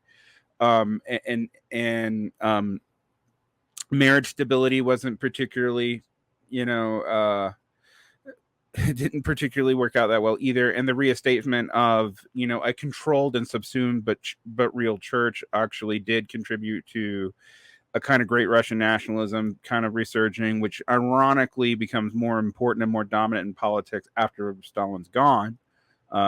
Despite what people seem to think about that, it's a bigger thing in the Khrushchev and Brezhnev period than it is during the Stalin period. But nonetheless, it does begin then. Lenin seems to almost have like a centrist position on this. Like, we have to keep this close to the bed. We can't just let it all go off. And we need intellectuals, but we also need to make those intellectuals controlled by the working class. We cannot let them dominate it.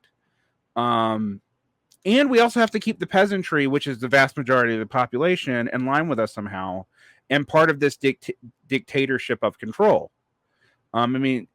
Lenin, not Stalin, not Mao, is the source of the phrase, the dictatorship of the proletariat and peasant. Like, that's not even Bukharin. That is Lenin. So, Lenin is realizing the impossible situation.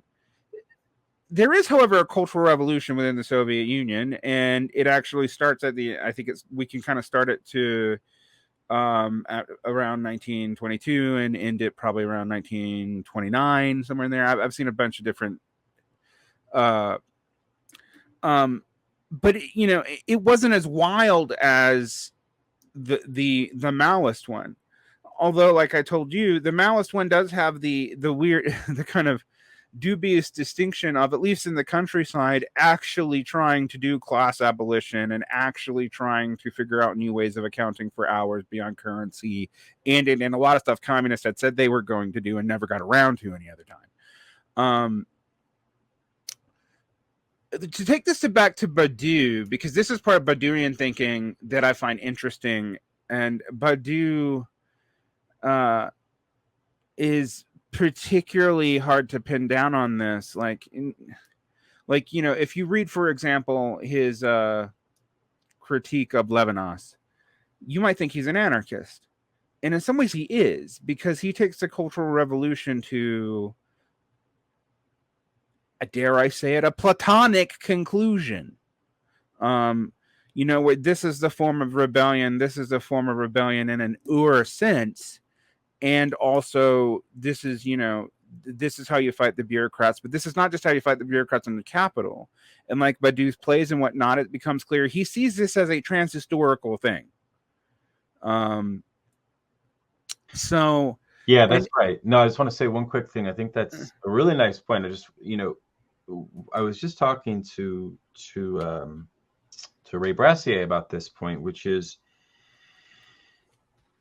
Badiou freezes. Okay, so like I said before, all of the historical reference are out, basically, except for this questionable pre-1848 one. But his theory of class contradiction has subsumed the insights of late Maoism, and that means basically that sort of permits Badiou to put forward a kind of post-class theory, which is falls into the same trap that we find in Laclau and Mouffe around this strange, unthought complicity with reigning bourgeois and reigning liberal forms of thinking politics. So we have a lack of restraint about the methodologies of how we actually do Marxist politics. Because for Badiou, he says that the task of the Marxist intellectual, he has the theory of the intellectual, what he calls the militant subject. The militant subject is a subject who's seized by some radicalized event, right? His famous notion of the event. Mm-hmm. Well, his famous notion of the event, basically, to connect it back to what you said about Althusser, comes out of this kind of late Althusserian, aleatory materialist turn, where basically we still have history, but he kind of wants to go back and say that history is punctuated in what he calls a periodicity of these moments of outlaw ruptures in which militant subjects basically break the episteme, to use a Foucault, break the law that governs their world, right? So it's actually a pretty interesting idea, for which he says there's a new way to periodize Marxist revolutionary history, right? Mm-hmm. So basically it becomes these outlaw events which are not gauged on the anarcho romanticism of their mere occurrence. No, Badiou says they need to be gauged by how much fidelity they generate after their occurrence, right? So in a sense, the event is only gauged through the effects of its possibility for organization, which I think is interesting, right? So I think that Badiou's theory of history, therefore, is answers Foucault's downside, because on the one hand, history is driven by changes and mutations by something like Marxist proletariat, okay? Whereas like Foucault doesn't give a shit about that, right? Like, yeah, not at all. Doesn't matter. Badiou has that, but the problem is that he sort of abandons all of the richness of classical Marxist theory. So, and he gives us this kind of hyper Maoism at the end of that. And I just feel that there's not much, that leaves us a bit vulnerable, for lack of a better word, as Marxists. In some ways, there's a lot of strength to what he does. There's a lot of vulnerabilities too. Yeah. So I guess this gets me to two insights that maybe to tie Badiou to Lukács a little bit. Late Lukács is interesting because, the destruction of reason in a weird way, and there are things in which I think in the destruction of reason are awesome. I also think there's things in the destruction of reason that are kind of nutty. For example, trying to be Wittgenstein on fascism is really dumb. But but one of the things I think we have to deal with in that book in particular, and also in the young Hegel, and on social ontology, I believe, is another one from this time period. That's the final period, which is the unfinished. That's unfinished. He has 3 volumes. There were meant to be more on Marx, Labor, and Hegel, which is a kind of a very ambitious attempt to develop a comprehensive theory of what he calls a social ontology. But this is the late Budapest school period, which people actually differentiate from the other period of the young Hegel and destruction of reason. Right. So, yeah. Anyways.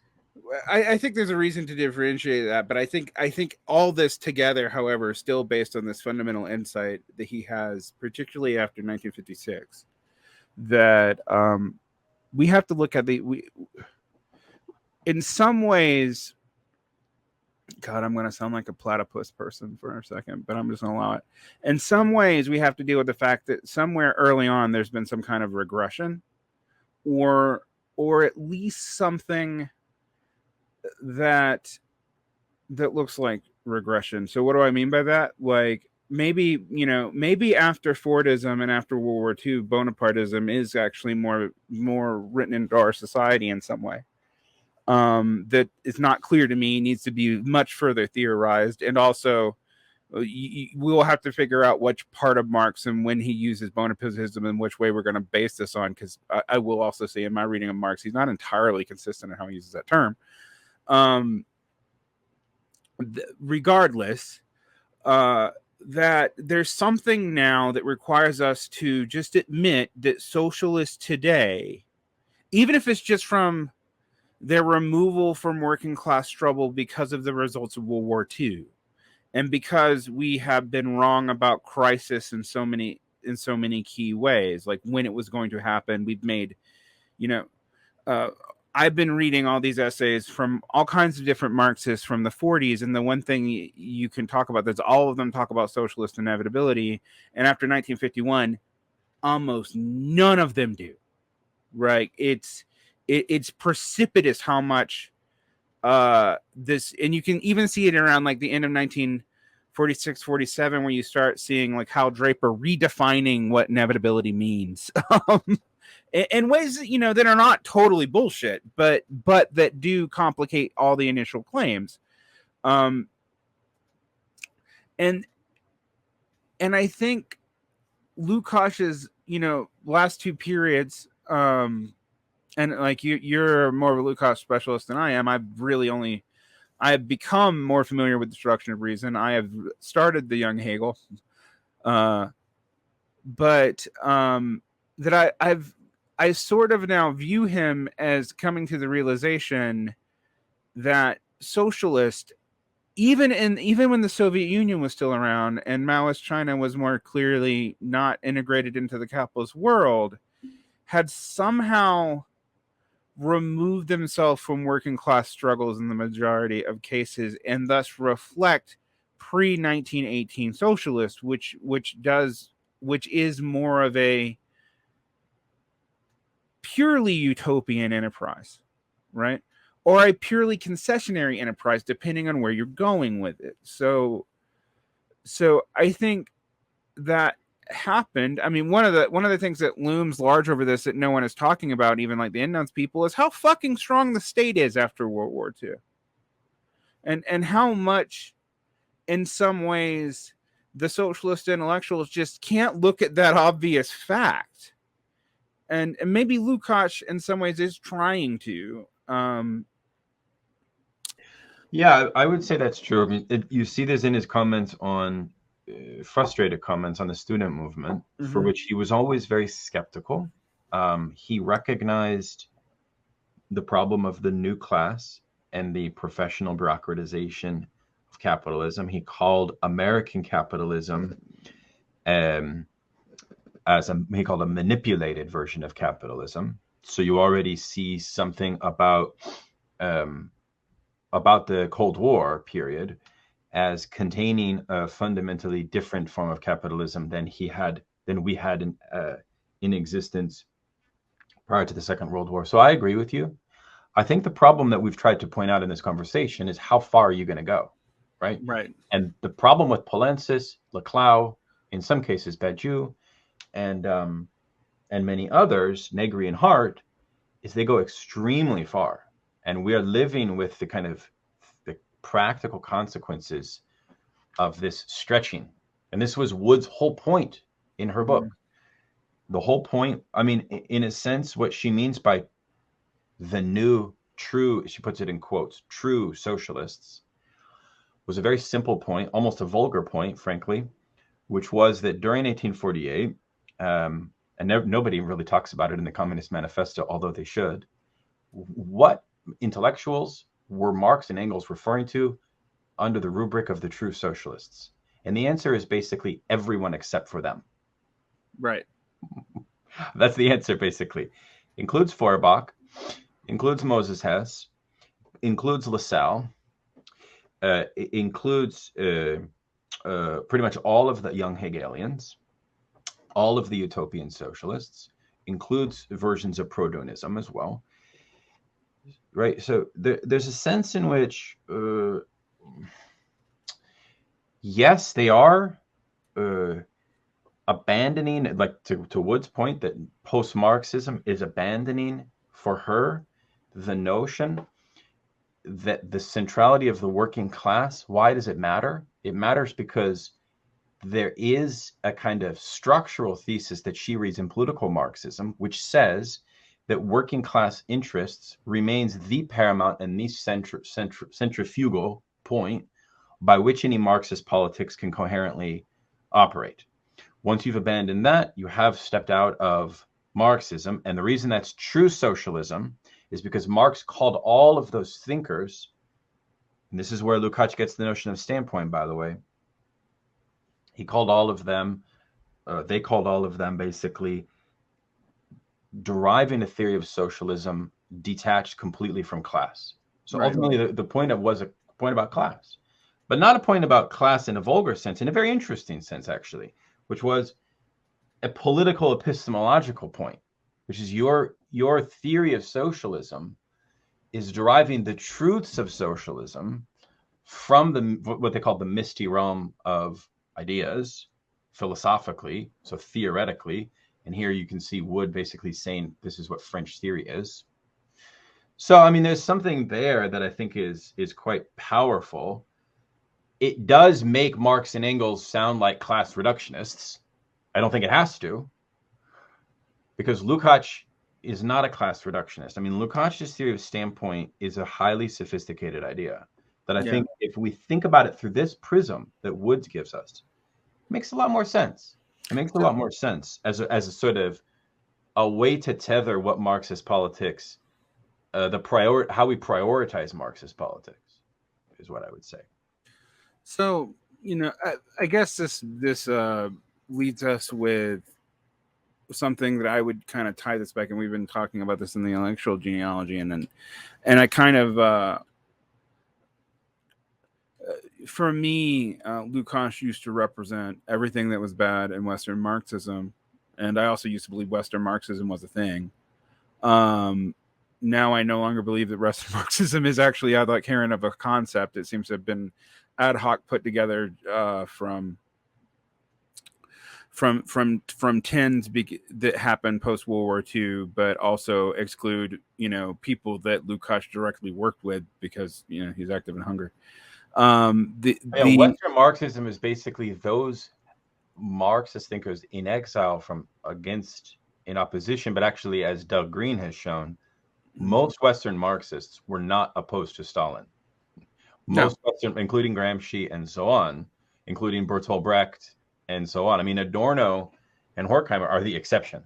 The majority of Western Marxists supported Stalin, including Lukács, for the most part, under complicated provisos and caveats, of course, right? Yeah, Lukács is the most interesting because there's, it's funny what he's accused of depending on the time period. So during his life, Zinoviev et al. Accused him of being basically an ultra-leftist. And then later on, after his death, everyone basically accuses him of being a crypto-Stalinist. And not to say that the truth always lies somewhere in between, but I think with Lukács, the truth really is somewhere in between. Because I do think there is a critique of Stalinism and a critique of bureaucracy and Bonapartism in Lukács, particularly the early Lukács. But I do think he also feels like that he erred too much in the way of like spontaneity, in particularly that last essay. And the problem with that last essay, I used to say, the problem is circular. And by the last essay, I mean the last essay in History and Class Consciousness, the one on Marxist methodology that I hate so much. But what I've realized recently, it's not that it's circular. It's that there's really no way to know until significantly after the fact what revolutionary praxis and methodology would be, according to that last essay, because the movement of the class for itself in Lukács could not even be understood in class self-organization until it is for itself, which means that there's kind of a rift there of the subject-object that you can kind of figuratively get to through art and other things, his theory of realism and showing the working class to itself, but that is a foreclosed possibility, and particularly when you combine that with the reification essays, right? It's very interesting that the DSA founder, Michael Heinrich, Harrington, sorry. Harrington, good correction. Both people I consider very detrimental figures, but nonetheless, he's the translator of that into English, of this famous essay. And you can see in this essay, Lukács basically says that even if the truths of Marx's critique of capital are false, what we're left with is the centrality of the method of praxis. And again, Daniel Lopez in his recent book on Lukács says, this is the biggest blessing and curse about Lukács, because everything hinges on praxis. But it's underdefined. And then Lopez says, well, it kind of breaks the back of the proletariat because it both reduces praxis to the position of labor, But it also, you can see, opens Pandora's box of post-Marxism, which we've talked about today with Laclau and these others, insofar as, well, then, you know, if we don't need to answer this anthropological, sociological, economic, political, economic question of the working class and class as such, you can have any opportunistic theory of proletarian activity that emerges from that. And that's kind of why Lukács has been read so wildly. Yeah. I would actually say, in some ways, the Hotel Grand Abyss of parts of the Frankfurt School show Lukács his own flaws to himself. Because while there's parts of, you know, Adorno and Horkheimer reject parts of Lukács all the time, and we talked about their refusal to deal with his writings of Nietzsche, etc., there is a real sense that, and again, I think Christopher Lash is right about this, that all but Marcuse really do abandon the working class as an agency. And go so far to do it as to like you know, the authoritarian personality, which is their quote one empirical work. Well, it's actually the empirical work that's been shown to be the most wrong. That like the traits that they look for, the other studies on working class acceptance of authority actually do not show what the Frankfurt School says it's going to show, even from a liberal empirical methodology. So you know, the think that this open up to praxis leads you to in this view of reification. I mean, in one way, we have to look at these three theoretical apparatuses as a way around revolution. And I'm going to say the three: real subsumption, this theory of theta and ideological apparatuses, and taking reification much farther than Lukács do. Ironically, even though they're radically different justifications out of Marx or in response to Marx, they do the same thing. They all do the same thing. Well, the upside is that the theory of reification has a coherent, differentiating capacity to talk about the way in which the immiseration of the working class is unique. And there is an upside to it, which is that that immiseration, that alienation can be the source for a certain revolutionary knowledge, which bourgeoisie does not possess.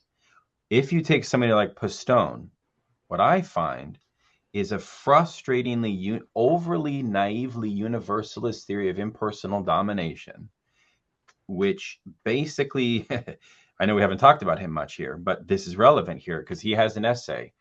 His famous essay critiquing Lukács, I don't know if you've read it, drives me up the wall because he's trying to say that all of Lukács is basically correct, but similar to theory communiste, it no longer has any pertinence.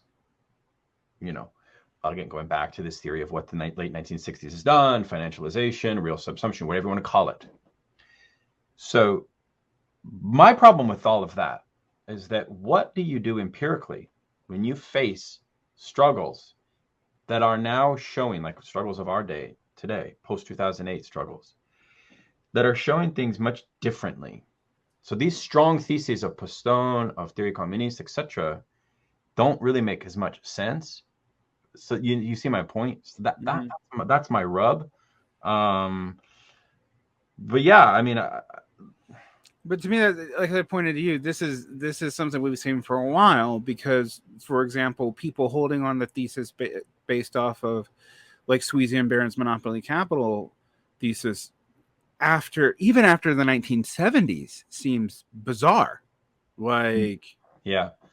And that leads them to weirdly, you know, one of the things that I posit to a lot of people that makes them uncomfortable is that political determinism and economism end up being the same thing ultimately. And what do I mean by that? A lot of these responses come out of this response to the economistic view of the 19th century socialists, particularly anarchists, but also a good portion of Marxists, that mechanical immiseration would lead to revolution, and thus we could predict revolution on crisis, and thus there would have to be a final crisis. This is modified by people like Heinrich Grossman. People forget that he's modifying it. One of the things Grossman adds, he's like, well, there's all these counter tendencies we have to start looking at, but it's still going to ultimately happen. And he predicts when. And then, like, the Great Depression does follow his predictions, except that there are apparently new counter tendencies he didn't see. Right? All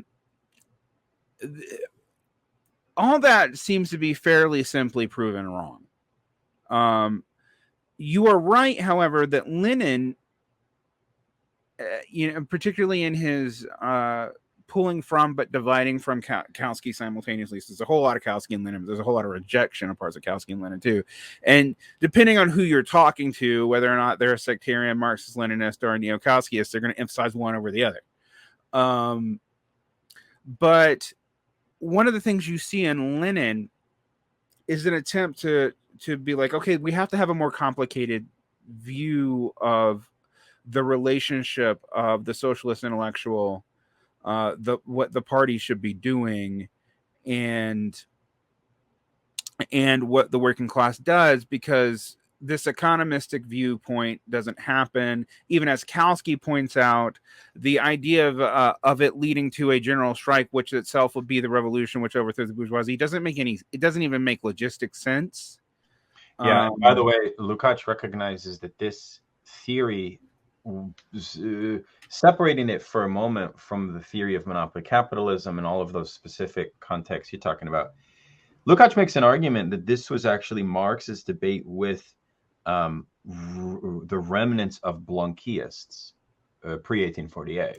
Yeah, because Blanquists said effectively socialist intellectuals don't really need to foster an environment of proletarian education, because they argue that immiseration of the conditions of the working class, etc., through early industrialization and so on, in a sense, all that's needed is to start the fire, and there will be a spontaneous reverberation. There doesn't need to be any prior mediation or preparation for that ground, right? So to kind of respond to that, this was Marx's big debate with William Whately. Right. What is interesting to me, from a completely different context, is actually recognized by Hal Draper, because Hal Draper uses those same debates about when Marx and Engels used the dictatorship or the proletariat language, like specifically when they use it at all, is always in the International, in debates with Blanquists, particularly William Whately, partly because they are arguing that the need for, on one hand, there is this need for socialist agitation and education of the proletariat, led by a mixture of socialist and the quote advanced parts of the proletariat. The debate somewhat advanced have been 2 centuries long, but whatever, we're just going to accept that right now. The other thing, though, that's there is that Blanquists do not see the need for the dictatorship of the proletariat to be extended to all proletariat, and Marx clearly does, and Draper would say so does Lenin, and that is against Plekhanov, who Draper would say has a more Blanquist notion of what the party and whatnot should do. Not to offend our friend Doug Green, who has a fondness for Blanky, but there is a, I always, talk about like two deliberations of socialists that Marxists tend to do without realizing, and one has become Blanquists and the other has become Lassalleans without noticing they did it. The Blanquist position kind of leads one into this same quagmire that I see a lot of Fourth International Trotskyists have, which is to not necessarily see the need to theorize a politicized contradiction with reigning forms of liberalism, which is why a lot of Fourth International Trotskyists and here I'm thinking even of like Left Voice, their predominant publication. They're trying to do ultra-liberalism better than liberals, right? From a communist position. And I don't know if that's fair to link that to Blanquism, but I mean, Blanqui, there's a reason why Marx said that the Paris Commune, right, would not get anywhere, because there was not an inkling of socialist organization a part of it. So it was ultimately a big negative lesson for the left, right? Hugely negative lesson, but a lot was learned from it. I think Marx is at his most cliched Marxist moments when you read the Civil War in France. Mm-hmm. You know what I mean? It's an interesting intervention, in my opinion. But, look, I think the Blanquist theory of revolutionary leadership, Marx criticizes it. He definitely does. There's a lot of respect for it, but it has a lot of flaws. He uses their language, but he redefines it all. And I think I guess this goes back to this 1848 First International question. Like, why is it these kinds of structural positions, like I told you that structurally, yes, these are radically different theories, real subsumption, the Frankfurt School reading and reification, and what was the other one I linked in that? And state and ideological apparatuses. I haven't added to it the Gramscian hegemony thought, but I think it's because I don't think it's quite as enclosed as those three, but it's definitely on that spectrum. Well, I think that actually, in an interesting way, comes out of the failures of the attempt for the Italian Communist Party to do what the Soviets did. Right. That's really where that comes out of, which makes it much more interesting. I mean, much different than this, most post-70s problematique.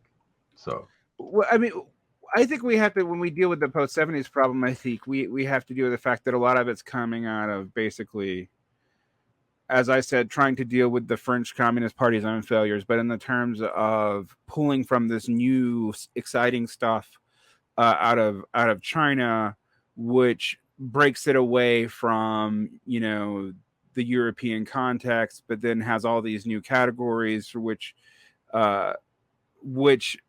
even the Chinese themselves do not want you to apply to Europe. So you have to come up with this new theory to do so. But ironically, I think when we look at all these, and even something like monopoly capital, all right, the benefit of monopoly capital is like the benefit of a world systems theory. At least there's real political economy in it, right? Like, it's not just subject points or analysis points or any of that. But in all of these cases, you have this assumption that things are over, and it's not unjustified. So you're struggling to reach for new things. But when we look at the structure those new things take, like, I really do think, and there's a lot of socialists who get really mad when I'm like, well, Lassalleanism and Blanquism and Proudhonism, we should study, but we should study them because the forms which they show us keep coming back.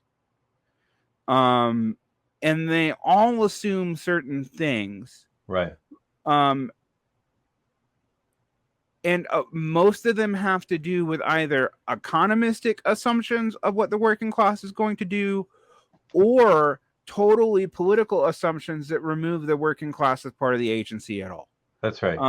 Or even the Blanquist residues by 1848 led to a big dispute amongst the working class as to whether you can have socialist intellectuals. This was a big debate, by the way, who are not from the working class. Right. Because that was a huge debate. And so Marx, from obviously a bourgeois family, had to make a case for himself, right? This was his debate with Weitling. And Weitling, by the way, had massive more followers than did Marx, precisely because he was a working class person, right? So, Marx was not necessarily so easily understood in his own milieu.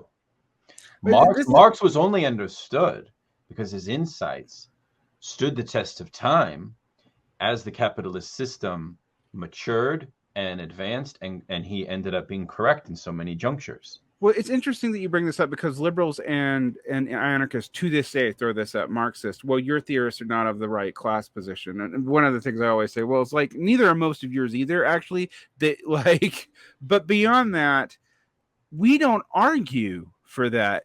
We don't argue for that. From moment one, in the manifesto, and this is something I always tell people to read, proletarianization.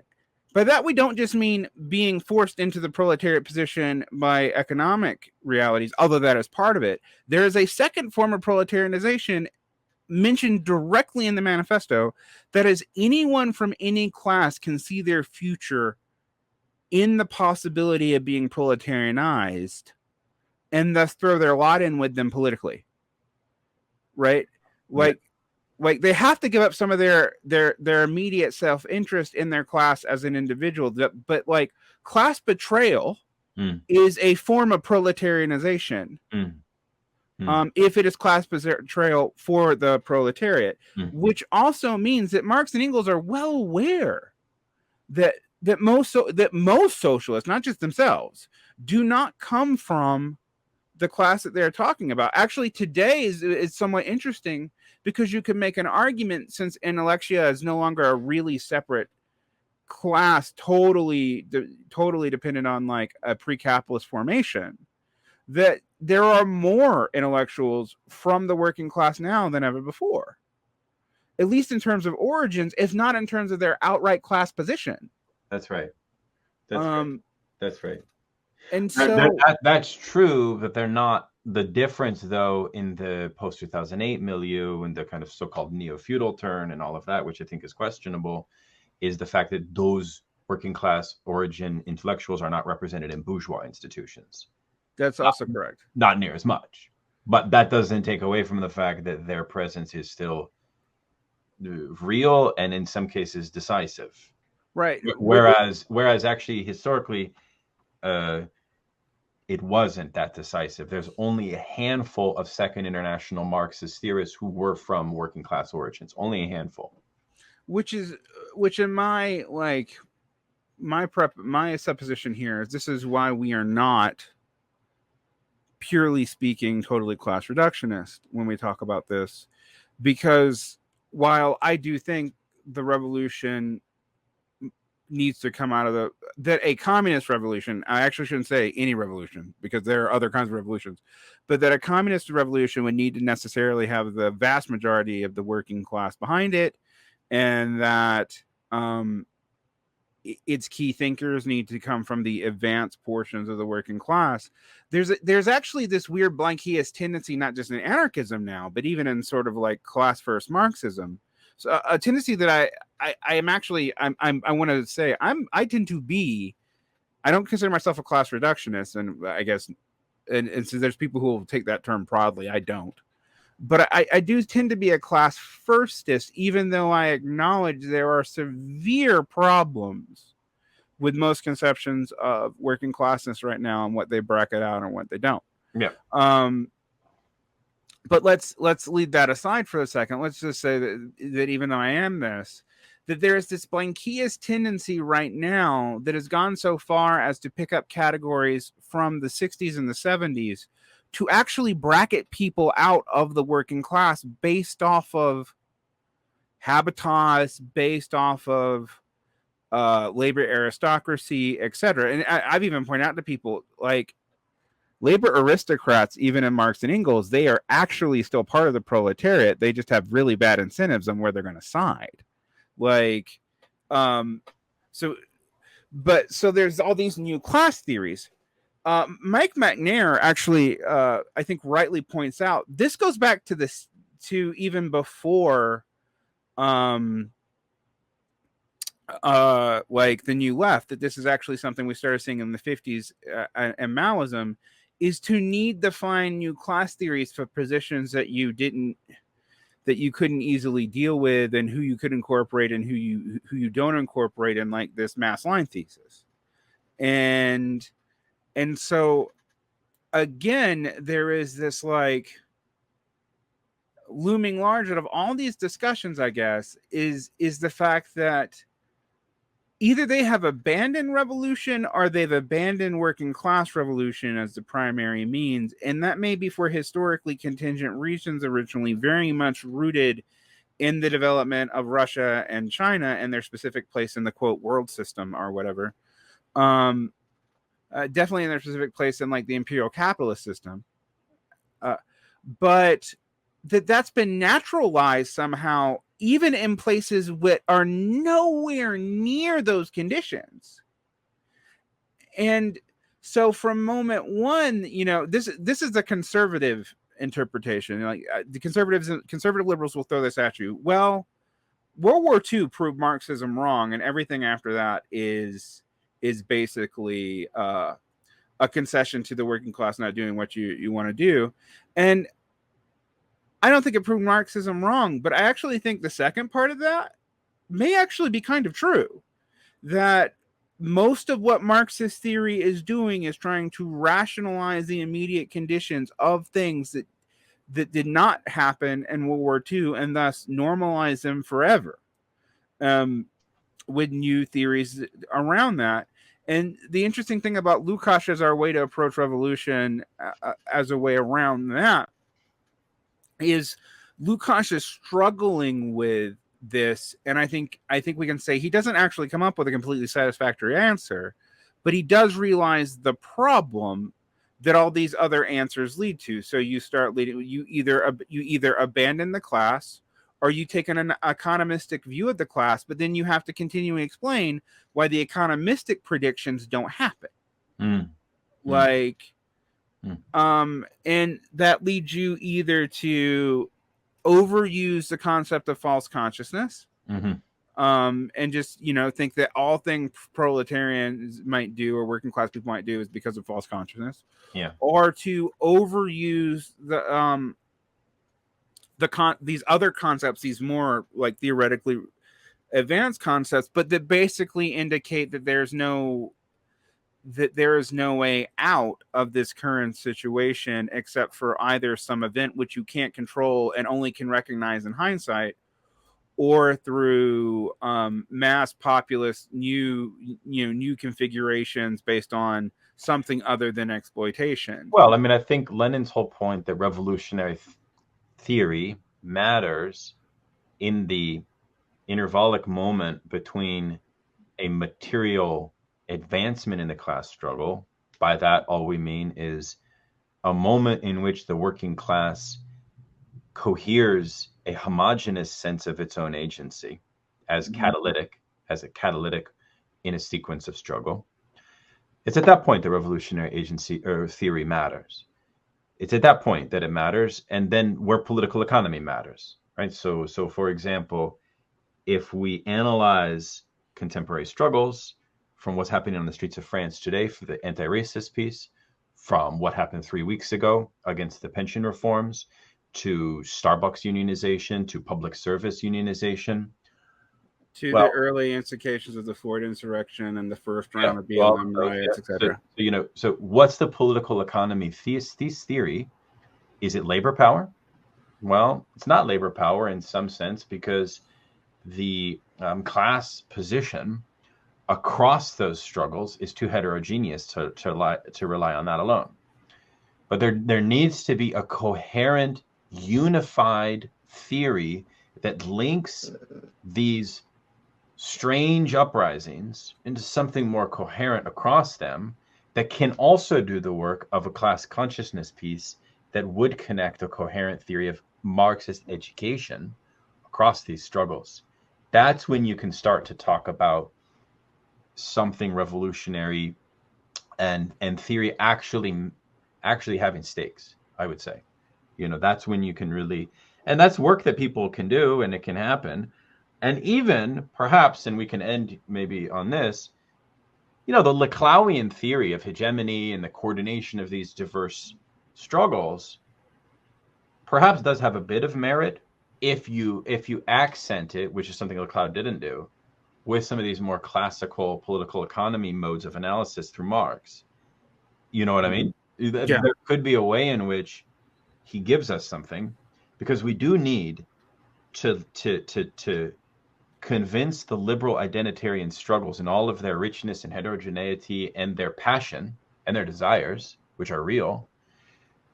To what extent can those passions and desires, many against the ecological crisis, etc., anti-fascism, anti-racism, how are those struggles going to cohere to a Marxist point of view? How is Marxism not going to push those struggles away as somehow liberal, when their own relationship to liberalism is itself unclear and contested, right? We need to show how it's more contested, how the contradictions are there. Marxism needs to be in the arena of those struggles, or it will be on the sidelines. It will not be communicating. It needs to be within and reconceptualizing their relationship to capitalism. It needs to make contemporary struggles anti-capitalist, because they're not immediately anti-capitalist. That's the problem. Laclau's whole thing is not immediately anti-capitalist, actually, at all, right? It's leftist, it's populist, but it's vague. So I think the Marxist task would be something like that. I don't know if you have any final thoughts. Well, one thing I'm going to say is there are forms of populism reemerging that fit this Laclau model, but would not recognize what we were talking about. You know, we can see this in everything from like Jimmy Dore to Cornel West. And this is popular amongst many people who see themselves as class firsters too. And I warn them that like this drops fundamentally the view of class antagonism, unless you view populism as just a means of like, well, unifying the class. But what are you unifying it for, and to whose aims? Like, why do you need populism if it's just to unify class interest? Well, you would need it because all these other interests are in the fore: the gender, reproduction, race, divisions, etc. And while there are people who are class versus who are pretty good on this, on like, there's more who are good on race than gender, frankly. But there are people who are thinking this through. There is a tendency to just go, well, those are liberal battles. We should operate with the help of Tucker Carlson, and I'm just like, well, that's explicitly. You're picking you're not even picking the petty bourgeoisie. You're picking a faction of the big bourgeoisie against another faction of the big bourgeoisie because of a media project and an attempt to demagogically appeal to workers, right? That's exactly what Marx critiqued in Lassalle. Exactly. Lassalle was basically a third wayist. Right. Exactly. The two things that Marx critiques in Lassalle, and they show up in the German historical school all over, the people that Marx would call later the armchair socialist, is that they have, national conceptions of socialism that are based on class collaboration, and also are based on like picking parts of the state against other parts of the state to build a national unity, which will somehow in the Lassallean version of things help workers, and in some of the later forms of it, they don't care about if it helps workers. They care about the cohesion of the state. And this is way before fascism or integralism develop as early 20th century ideologies. This is 1850s, 1860s, 1870s. It is the intellectual origins of a lot of things that are popular on the left now. Chartalism comes directly out of this. And again, I'm not saying that as a disproof of chartalist descriptions of parts of the economy, but I am saying it as like part of that political project we should take as suspect because we do know its origins. So I find right now, even amongst people who think they are predominating and putting the class ahead of themselves, aren't able to do it. Because their ways of conceiving of what class power still essentially assume that either that it's economistically going to develop out of the pure self-activity spontaneously of the working class itself, or that instead of siding with intellectuals because they're PMC, we should side with petite bourgeois because they superficially look more like workers or something. That this also precludes working class organization as as a possibility, not just, you know, working class activity. I mean, no one can accuse of something like Joshua Clover as precluding working class activity. He very much valorizes it, even, although not just working class activity, the activity of the oppressed in general. But what Clover is not that different from someone like David Graeber, and actually making the riot itself the point. And I wish to say to all those people, from Graeber to the people around Floyd, the instant recuperation of that means that even when the working class can organize even when working class activity happens spontaneously, if it is not organized, and if it cannot be in dialogue with theories other than its own organic movement or whatever, it ends up being unable to act autonomously, and is just resubsumed into the liberal subject immediately. And this is our appeal to people like the people you're talking about, like the people who are concerned with liberal identitarian structures. There's a very real sense that I can empirically back up the claims of someone like Walter Ben Michaels, who's not even a Marxist, or Adolf Fried, who is, that most of this, identity organization does not benefit most of the people of the category that it's aimed to benefit, because it is just about diversifying an elite from the elites of oppressed areas.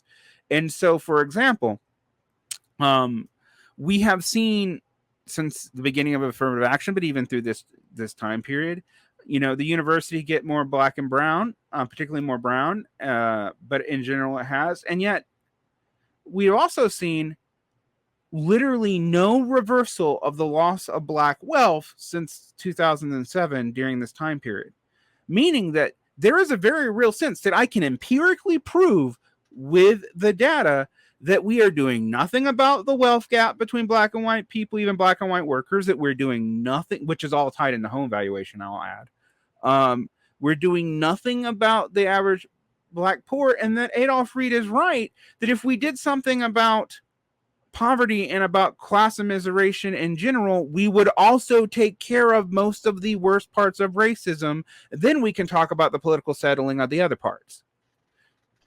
Yeah, I think that's good. And I would also say that Sartre is right in the critique of dialectical reason when he has this notion of seriality, insofar as what he's trying to theorize is the same thing that we're trying to theorize, and that many thinkers are trying to theorize, which is this question about how class interests no longer, in the post-World War II epoch, no longer cohere in the way that they used to. They dissipate more quickly, and this is why he, in this kind of quasi-anarchist sense, and this you can see where Badiou would get his theory of the event from Sartre. Badiou is a Sartrean to begin with. He basically says that the class now forms outlaw kind of groups, right? So like the Floyd uprising was novel in this regard, but the problem revolves around, exactly like you said, we lack a theory of political organization for the long-term sustaining of these problems. And I would even add that we lack a theory of class power within bourgeois institutions. We don't even have a theory of what a bourgeois institution is, and how to deal with them, how to negotiate on their terrain. And therefore, we underestimate the power and the tidal wave force field that they exert at the moment when proletarian energy is released onto the scene. Because I do think that from a purely kind of psychoanalytic sense of like the desire of proletarian subjectivity, I would argue that, and Clover does write about this, and many ultra-leftists do write about this, there are forces that want to seize that. And so if you don't have a kind of working class counterculture developed, you're going to get co-opted very, very quickly. and it can become a serious problem. So that would be my rationale for independent organization of the working class at all times as a priority, as much as possible. So otherwise, you're just going to be overrun, is what I would say. But agreed. I guess this my last comment, an agreement with you, but as a challenge for another conversation, is we need to deal with the Rodrigo Nunes tendency now. The kind of neither vertical nor horizontal reading of this, and I don't want to deal with it today because it's its own problem, but we haven't addressed it. It's very popular amongst even people in my crowd, and there's parts of it that I think have merit, but there's parts of it that I don't, and so we should probably come back to that another day. Yeah, it's kind of like a new iteration of the same problem that we've tried to identify with Laclau, I would say. But it's very much worth reading. Nunez is interesting. You should have him on Varn Vlog. But I should try. Yes. Okay. Thanks, everyone. To be continued, as always.